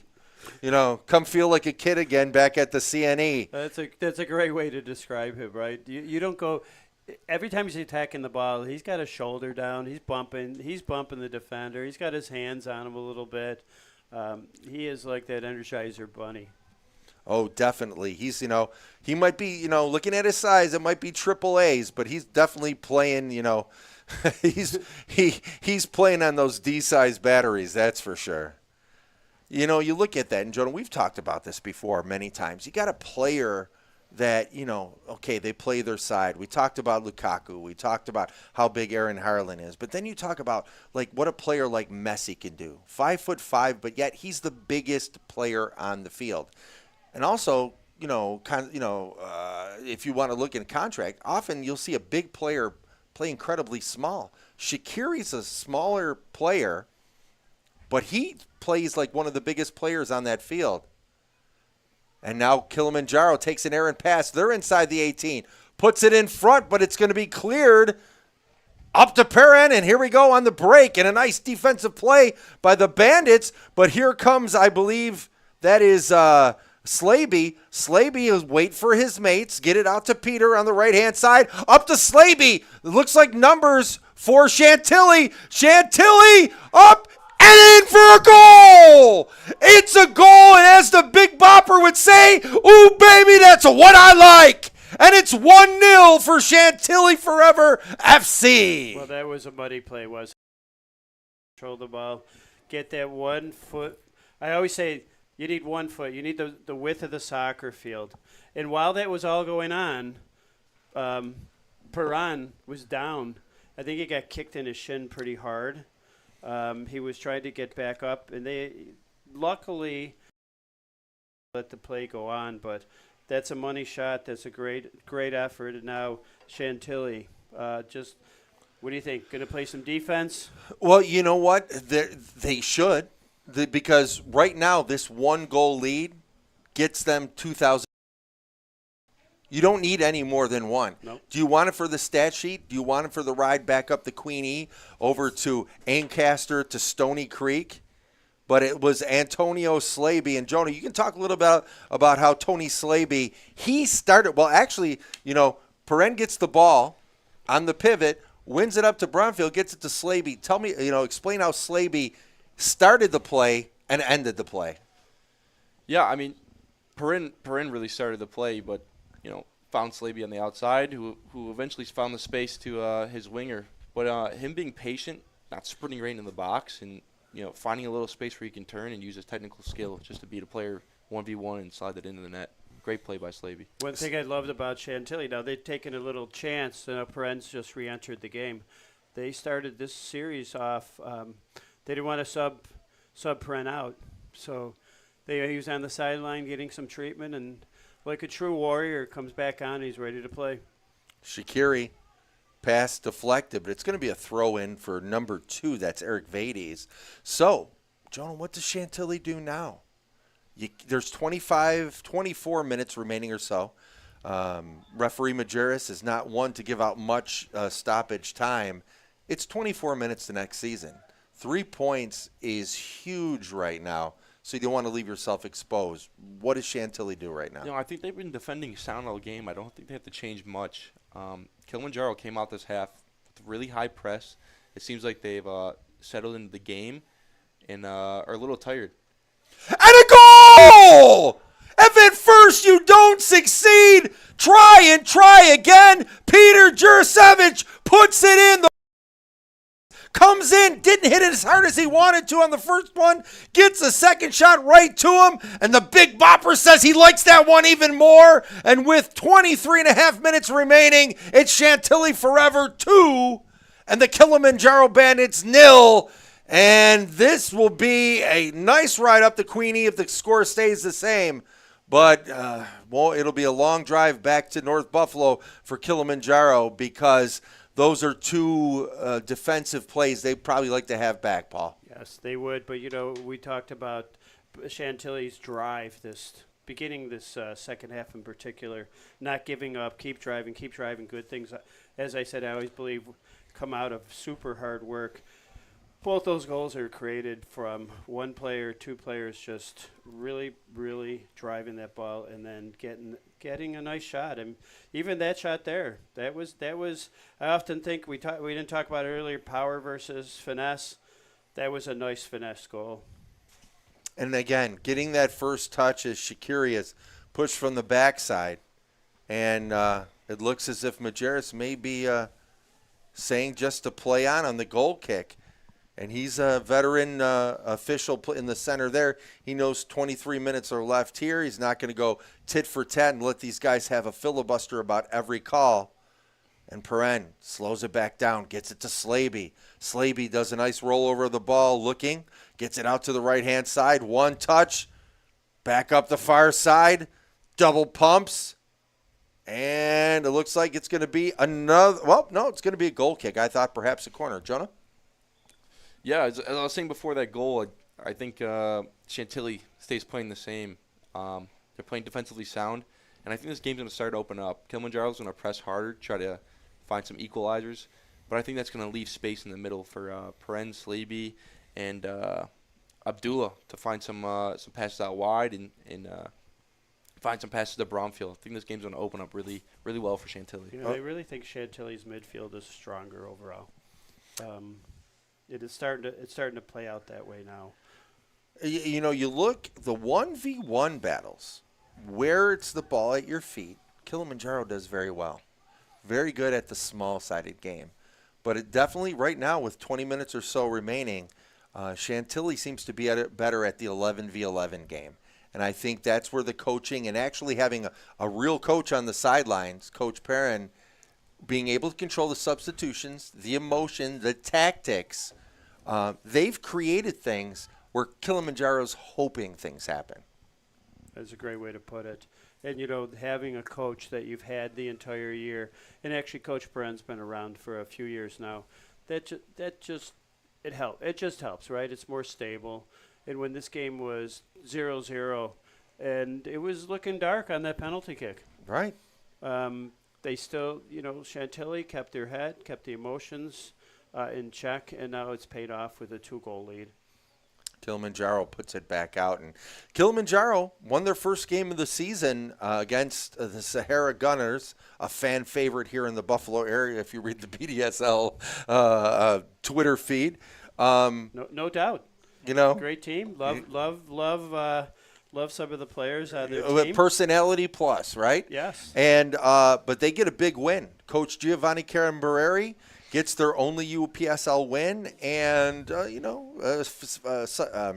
philosophical differences as the ball into Parent slots a nice ball into Bromfeld. Bromfeld puts a searching ball to the right-hand side, and it looks like Vades is on that side. Vades keeps it in. It's going to go back to Shaqiri. Shaqiri takes a step, hops over the ball, and Kilimanjaro try to win that one back. They do. 1v1 battle. I think that's the 2 5s on each other. But very quickly, the ball given away. And here comes Kilimanjaro, but the aforementioned Ruginera, Fabrice Ruginera. That's a great soccer name. Yeah, Fabrice. Oh, my gosh.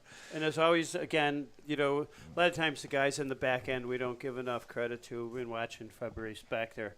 Solid defender. It looks like a Johnny Leslie there. He's stuck with the number 5 player that looks like Hutu for Kilimanjaro. And as the ball gets back out to, we don't have a 19 on our roster for Kilimanjaro, out to number 10. And again, Jonah, we've talked about Kilimanjaro. They have less than 20 minutes left to salvage a season to stay up for next year after their promotion. And they get to that edge of the final third, and there is no solving this defense. Yeah, definitely see a little panic setting in for Kilimanjaro. Obviously, they want to tactically push forward. I'm 100% know their coach telling them, what's the difference if we lose 3-0, we lose 2-0. They want to score. But then again, it all comes down to that discipline in the final third. Wherever they had success is finding the outside, then going to the middle. I think they need to continue on doing that. When they watch this game over, as I am sure they will, not only will they rue the double missed penalty kick, but they're going to rue the 3 or 4 opportunities they had with number in the box, where a ball was could have been slotted over, and just shots from impossible angles. We're not playing FIFA here, all right? This is a real game of football, and again, you can see here Kilimanjaro is exposed at the back as they try to move up. Now, Shaqiri looked as if something happened. He's been substituted. Yeah. Jonah, you mentioned that. We have Fernando Halda as the player, but I do not believe that is the correct person. But in any case, that's going to be a little bit of a hit for Chantilly. They really had it rolling with that lineup in there, and I'm sure they didn't want to make any sense. Yeah, I don't think Shaqiri. Maybe I don't know if it was a physical change there or a tactical by Coach Perrin, maybe putting a bit more defensive player. Shot rolled on harmlessly, a left-footed shot from about 30 yards away, where Ivan Isic is going to get this one, and he's going to take his time to launch this one. Shaqiri was down on a knee for a bit, and then when he got over there, he was on a knee, so he might just be exhausted. How many? I'd love to see his fitness tracker. Yeah. He put on a few. He probably did a couple 5Ks today. We ought to get him a T-shirt just for doing that. Ball into Bromfield over the top and just wide. There was the pass they've been looking for all day long. Puts it on top of the top of his shoelaces, had the shot, and just dribbled it to the left-hand side. Just a little to the left. And I thought this is what he does so well, right? Because he doesn't miss on those opportunities. He's got a high percentage of shots to goal. Chantilly with their 5th corner into the box, and it's headed to the keeper, Stutzman. Jonah, you had a point to make. You were writing down. Scribbling down here, we've given praise to Perrin and Slaby all game, but number 12 for Chantilly, Abdullah. It goes unnoticed most games. Him being that CDM, center defensive mid, that pivot player, he's really allowed the space, allowed space to open up in the middle for those two two midfielders in front of him. So praise to him. Yeah, I call players like that. They really patrol that area really well. Just trying to think of the game. Can't remember which team it was, but they had such an outstanding center defender who made him play of the game. And you're right. It's a position that's so vital in soccer, but most people don't want to really play that. Doesn't get a lot of headline. You can't win without a great one. Perrin intercepts that ball. Under duress from the backside, gets it into Bromfield, who tries to side foot it out. Still wins that ball. 1v1. Bromfield still looking for his opening there. And it's going to be run out for the 5th corner of the game for Chantilly. We'll go back to that center DM, and let's talk a little bit about American soccer philosophy when we talk about what we're looking at here and what maybe when you're watching your kids' game. Perrin out in the top, lays it back off to Slaby. Slaby pirouettes on the ball, gets it out to number 5, Leslie. Leslie puts it into an open 18. There's no one there. And Vades is going to try to keep that one in, and he does. Nope. It'll be a throw-in for Kilimanjaro. So we're talking about that center defensive mid. You know, you're playing behind what would be the attacking players, and you're looking for a very calm player, a player that can pivot, distribute, play some defense, but have that offensive acumen. A lot of time when you're watching youth soccer, or especially at the high school level, that can be incredibly manic as Kilimanjaro tries to clear it up. Parents, even college coaches, when you go to those reindeer games they call showcases, they look for that bee in the pop can. Like, oh, this player's got to be better, or he's got to be working harder because they're running like a chicken with their head cut off. A bee in a pop can. And, Jonah, that's not the case. You know, what are you looking for as a CDM? What's your mentality, which Abdullah has shown all game long?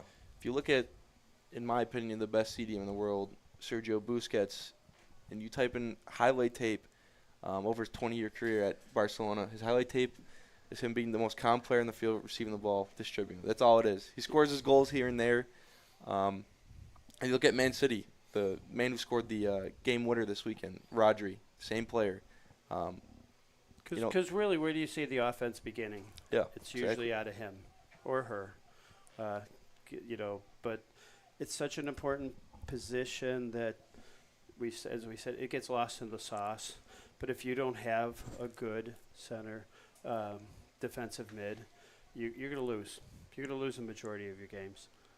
Well, if we look at this game here, and it's far from over yet, 13 minutes and some change remaining, not counting out stoppage time. Chantilly scores 2 goals within a 3-minute span to make it 2-0 as the ball almost intercepted by Perrin, but here comes Kilimanjaro. You look at the first 10 minutes or so of the second half up until the double missed penalty kick. Kilimanjaro had the better part of play. Then after that, and we talked about what's the mentality with both, I think that halftime talk with Coach Perrin said, just play better soccer. And that's what Chantilly has for the last 25 minutes or so to get him into that 2-0 lead. They've just been the better soccer team out there. And ball just going to deflect out. I thought perhaps it might be a corner. And you can see Kilimanjaro, I don't think they've made any subs at all. I mean, they have 1, 2, 3, 4, 5, 6, 7, 8, 9, 10, 11, 12, 13 players on the bench. Perhaps some of them are coaches. They've yet to make a sub. Now, I don't know if it's because they don't have enough jerseys for everyone. Could possibly be. But definitely with, at the cusp of 12 minutes left, Paul, it definitely looks as if the fatigue is playing a factor. Absolutely. Yes. And really right now, as we watch the player, no doubt. We got a PK? Is it another one? I think he ran over and talked to him. The AR went over and discussed with the... It is. Well, it's like we said, with 12 minutes left, it's not over. The center referee did not call this one, but the second PK of the game, it looks like Sejan Mager. We don't even know if that's him. So second PK, and that one's going to be in. So it's going to be a goal from the Bandits. So, ladies and gentlemen, with 11 remaining here, the Bandits had just have the lead, and it's been said, and Jeremy White on WGR says it's not true. He looked it up statistically, that the most dangerous lead in any kind of sport is 2-0. I know the stat, but it just feels, I don't care. It just feels that way all the time. So now I was thinking about, Bromfield just missing that one. It would have been 3-0. I know the game's over then. Right. 2-0. I'm sitting there going, I don't know. I always hate that 2-0 or that 2-0 lead. Folks, if you're watching in Southern Ontario, I'm a big Southern. We're serving Hamilton and the Niagara Peninsula. Grab another beverage of choice. And what I found out, we have a big following down in Jamaica. For really, the Chantilly down in Jamaica. Chantilly has a lot of fans in Jamaica. Oh, listen, thanks, Mon. We love our Jamaican brother and sisters down there. Is it over? And envy their weather, of course, because they don't see snow. Exactly. But we're so happy they're listening to tuning in our all the way broadcast down there. Well, Jonah just showed us on these modern little supercomputers we have, folks, the most Buffalo thing ever. The Las Vegas Golden Knights are up 6-1 over the Florida Panthers. So it looks as if I'm in the minority. Jacques Eichel. I'm in the minority. I wanted you them. too. Jonah, you're the same way too. Now nobody in my family will talk to me about it. Yeah, I'm not a big, but here we go. Kilimanjaro trying to tie this game up with 10 minutes remaining in regulation before stoppage time. Bounces around very dangerously. The ball skids off the turf. 7, I believe, is going to come for Kilimanjaro. And now, Jonah, you have to see, Chantilly, are they playing nervous?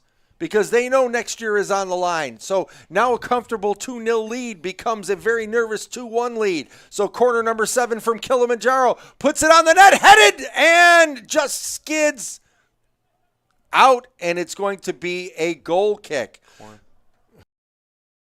No, well, there are no corner flags out here. I'm going to say the fine people at Buff State, where I got one of my undergraduate degrees, they were ill-prepared for tonight's game out on the field. They need a backup to the man. Yes. Right? They need a backup to the assistant to the assistant manager. Yes, because somebody forgot to pass the keys along. They forgot to bring the flags out.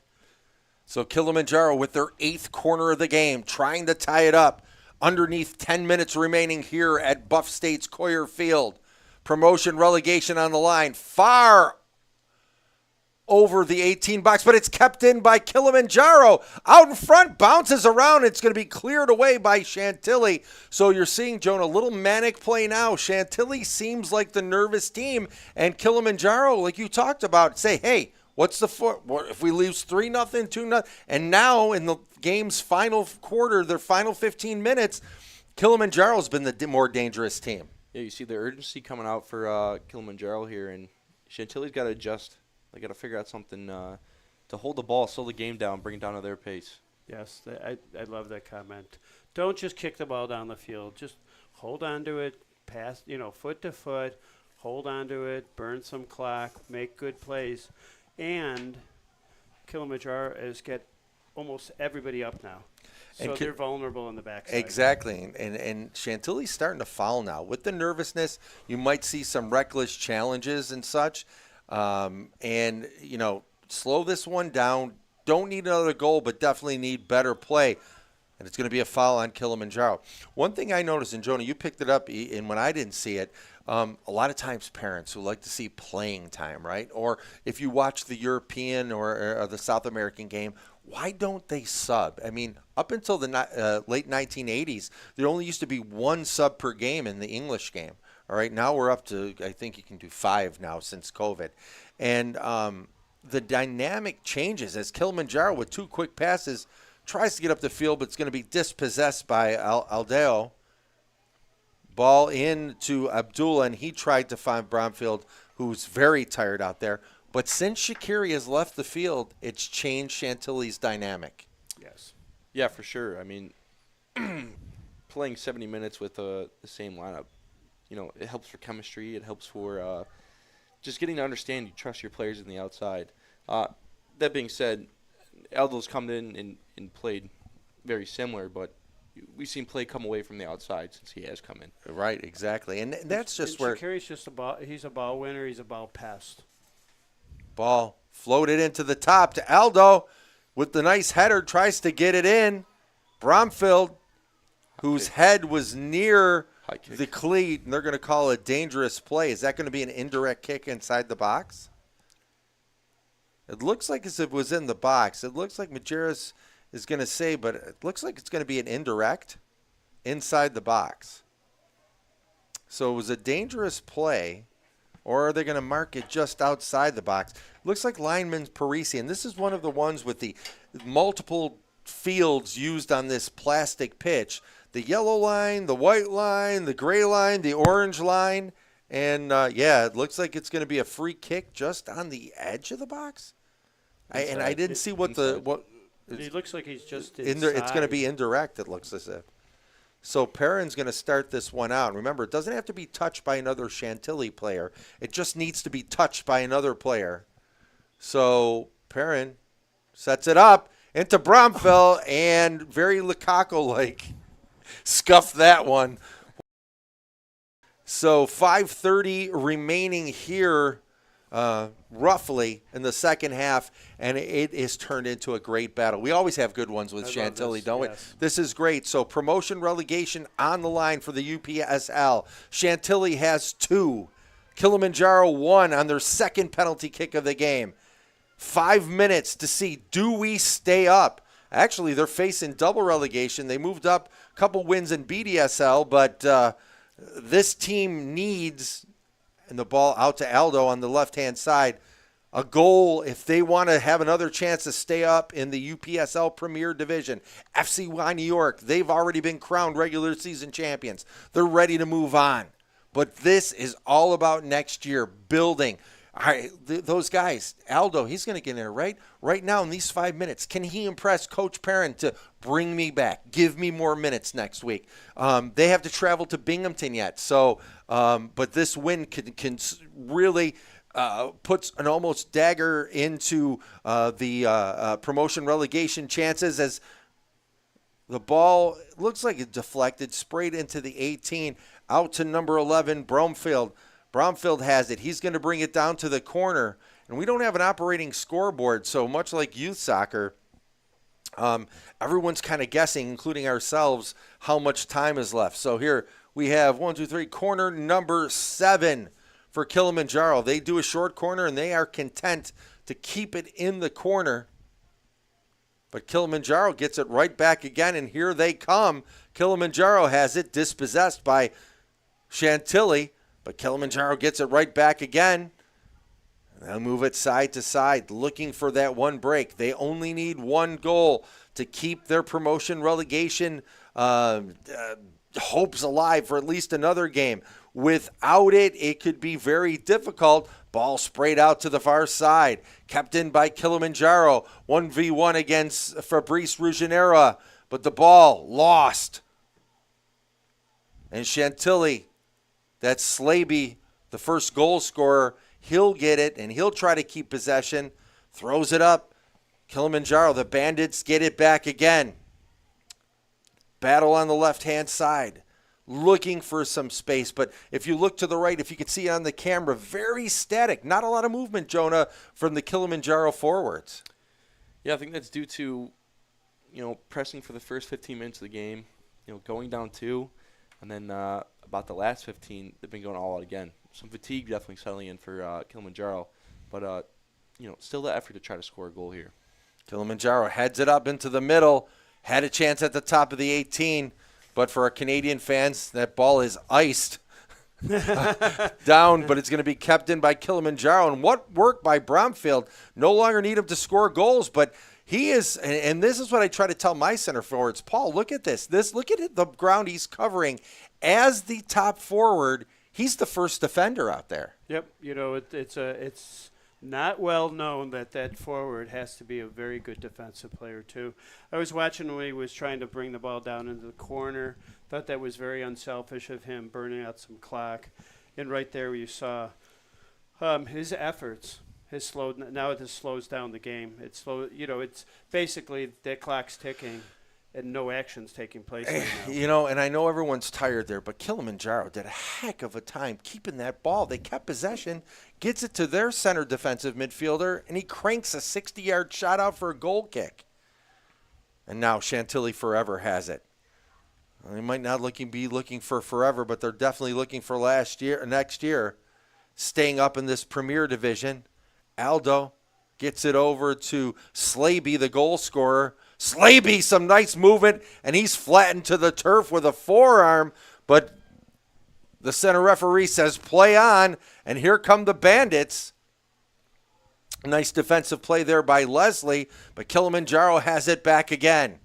A lot of players back for Chantilly. About a minute remaining here. Save stoppage time.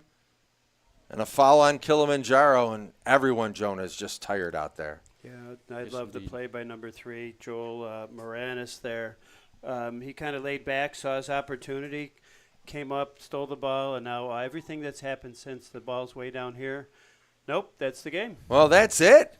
Well, we're about 40 seconds off and unexpectedly there, so that giveaway at the end by Kilimanjaro proved to be the final dagger. So there is joy in old Steel Town tonight up in Hamilton, Ontario.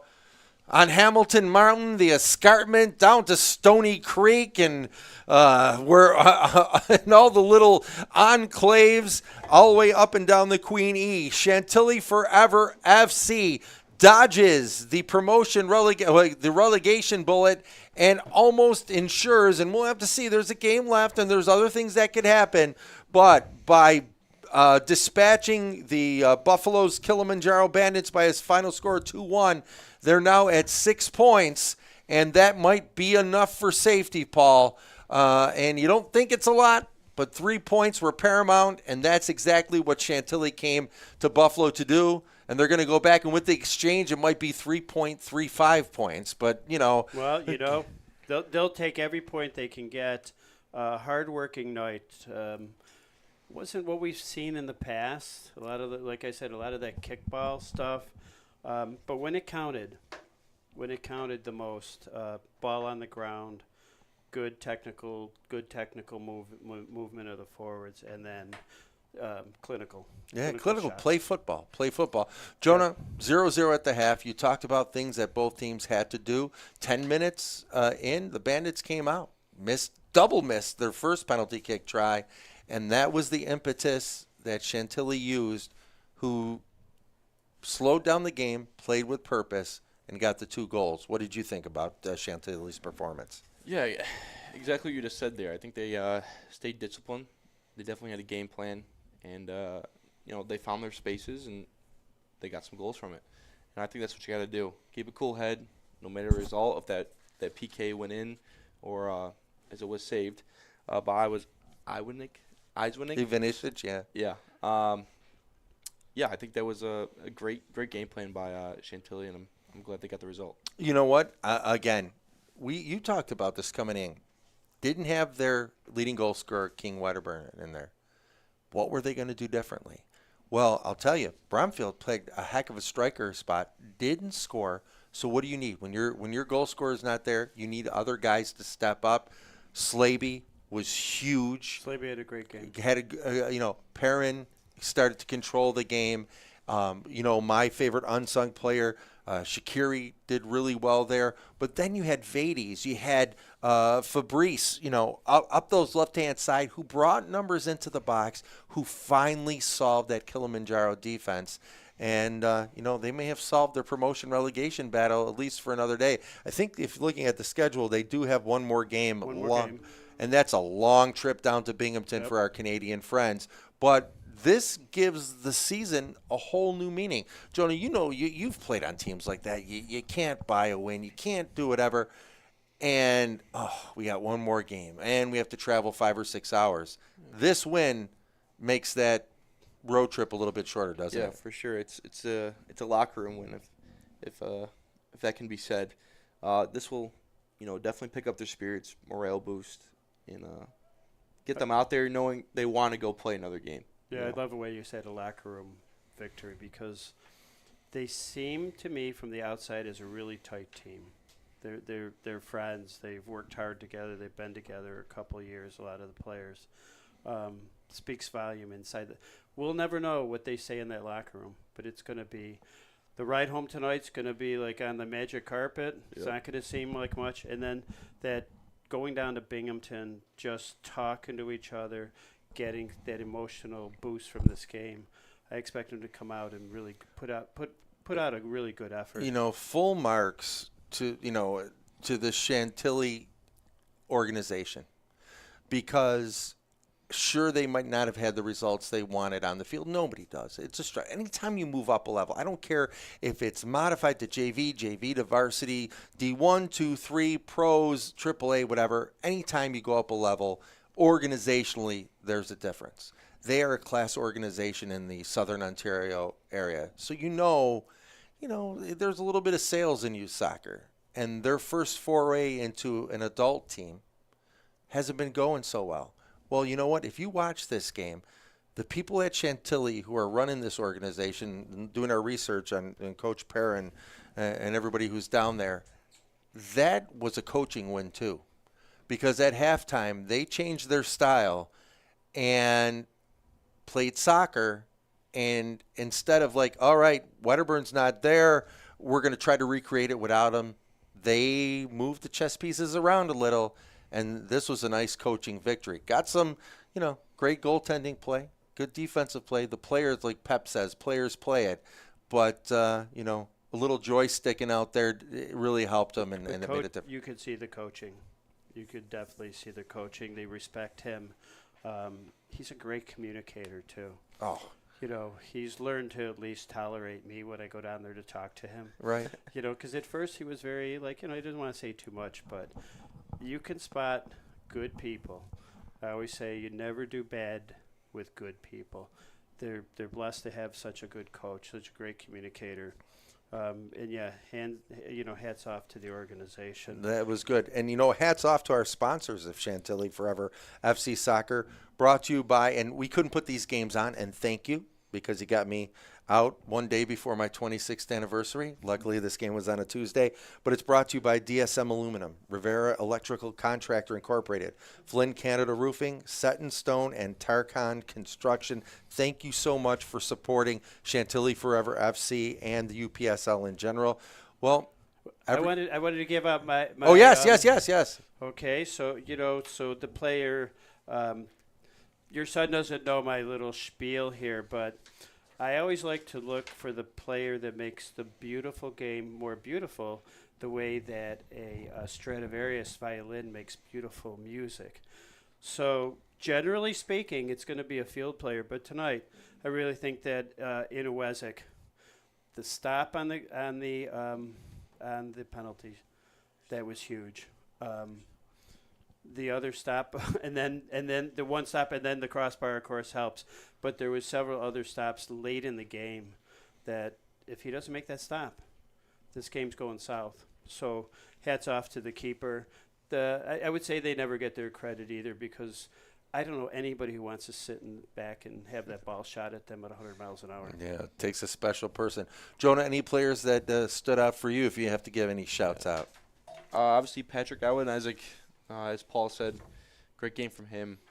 And then my player of the game, I would say, was Slaby. Definitely control in the middle, contributed with the goal, and great game overall by him. Well, I give out my Roger Weiss Award for that player. That I'm not the unsung hero, but the understudy. We have our stars on the team. You have your Wedderbruns, you have, your Perrins, your Bromfelds, but, for a second straight game, Shaqiri, number 8. He is my kid. Listen, if there was a way I could coach Canadian, or if you have any high school eligibility left that we can make you an exchange student, you come down to Hamburg, New York, Frontier, because, I don't know, like I said, he might be in his 20s, but with the Canadian exchange, he still may be 17. So we'd like to put him in there. So the Roger Weiss Award for the second straight game goes out to Shaqiri. So, that was a good one. Great time. Give full Great marks. soccer. Thank you, everybody who tuned in on this rainy Tuesday night. Thank you, Francis Beck, our producer, everybody over at Western New York Athletics, our camera crew. So, for Paul Catrona, Jonah Kozak, I'm Rich Kozak, and thank you for joining us on Western New York Athletics for another UPSL Game of the Week, starring Chantilly Forever FC, and we'll see you on the flip side. Thanks for joining us. We had a great time. Hope you have a great week. Life can be full of surprises, but not always the good kind. That's why we're committed to providing safe, quick, and cost-effective care, and we keep it simple. Just walk in. We're here for you. Learn more today.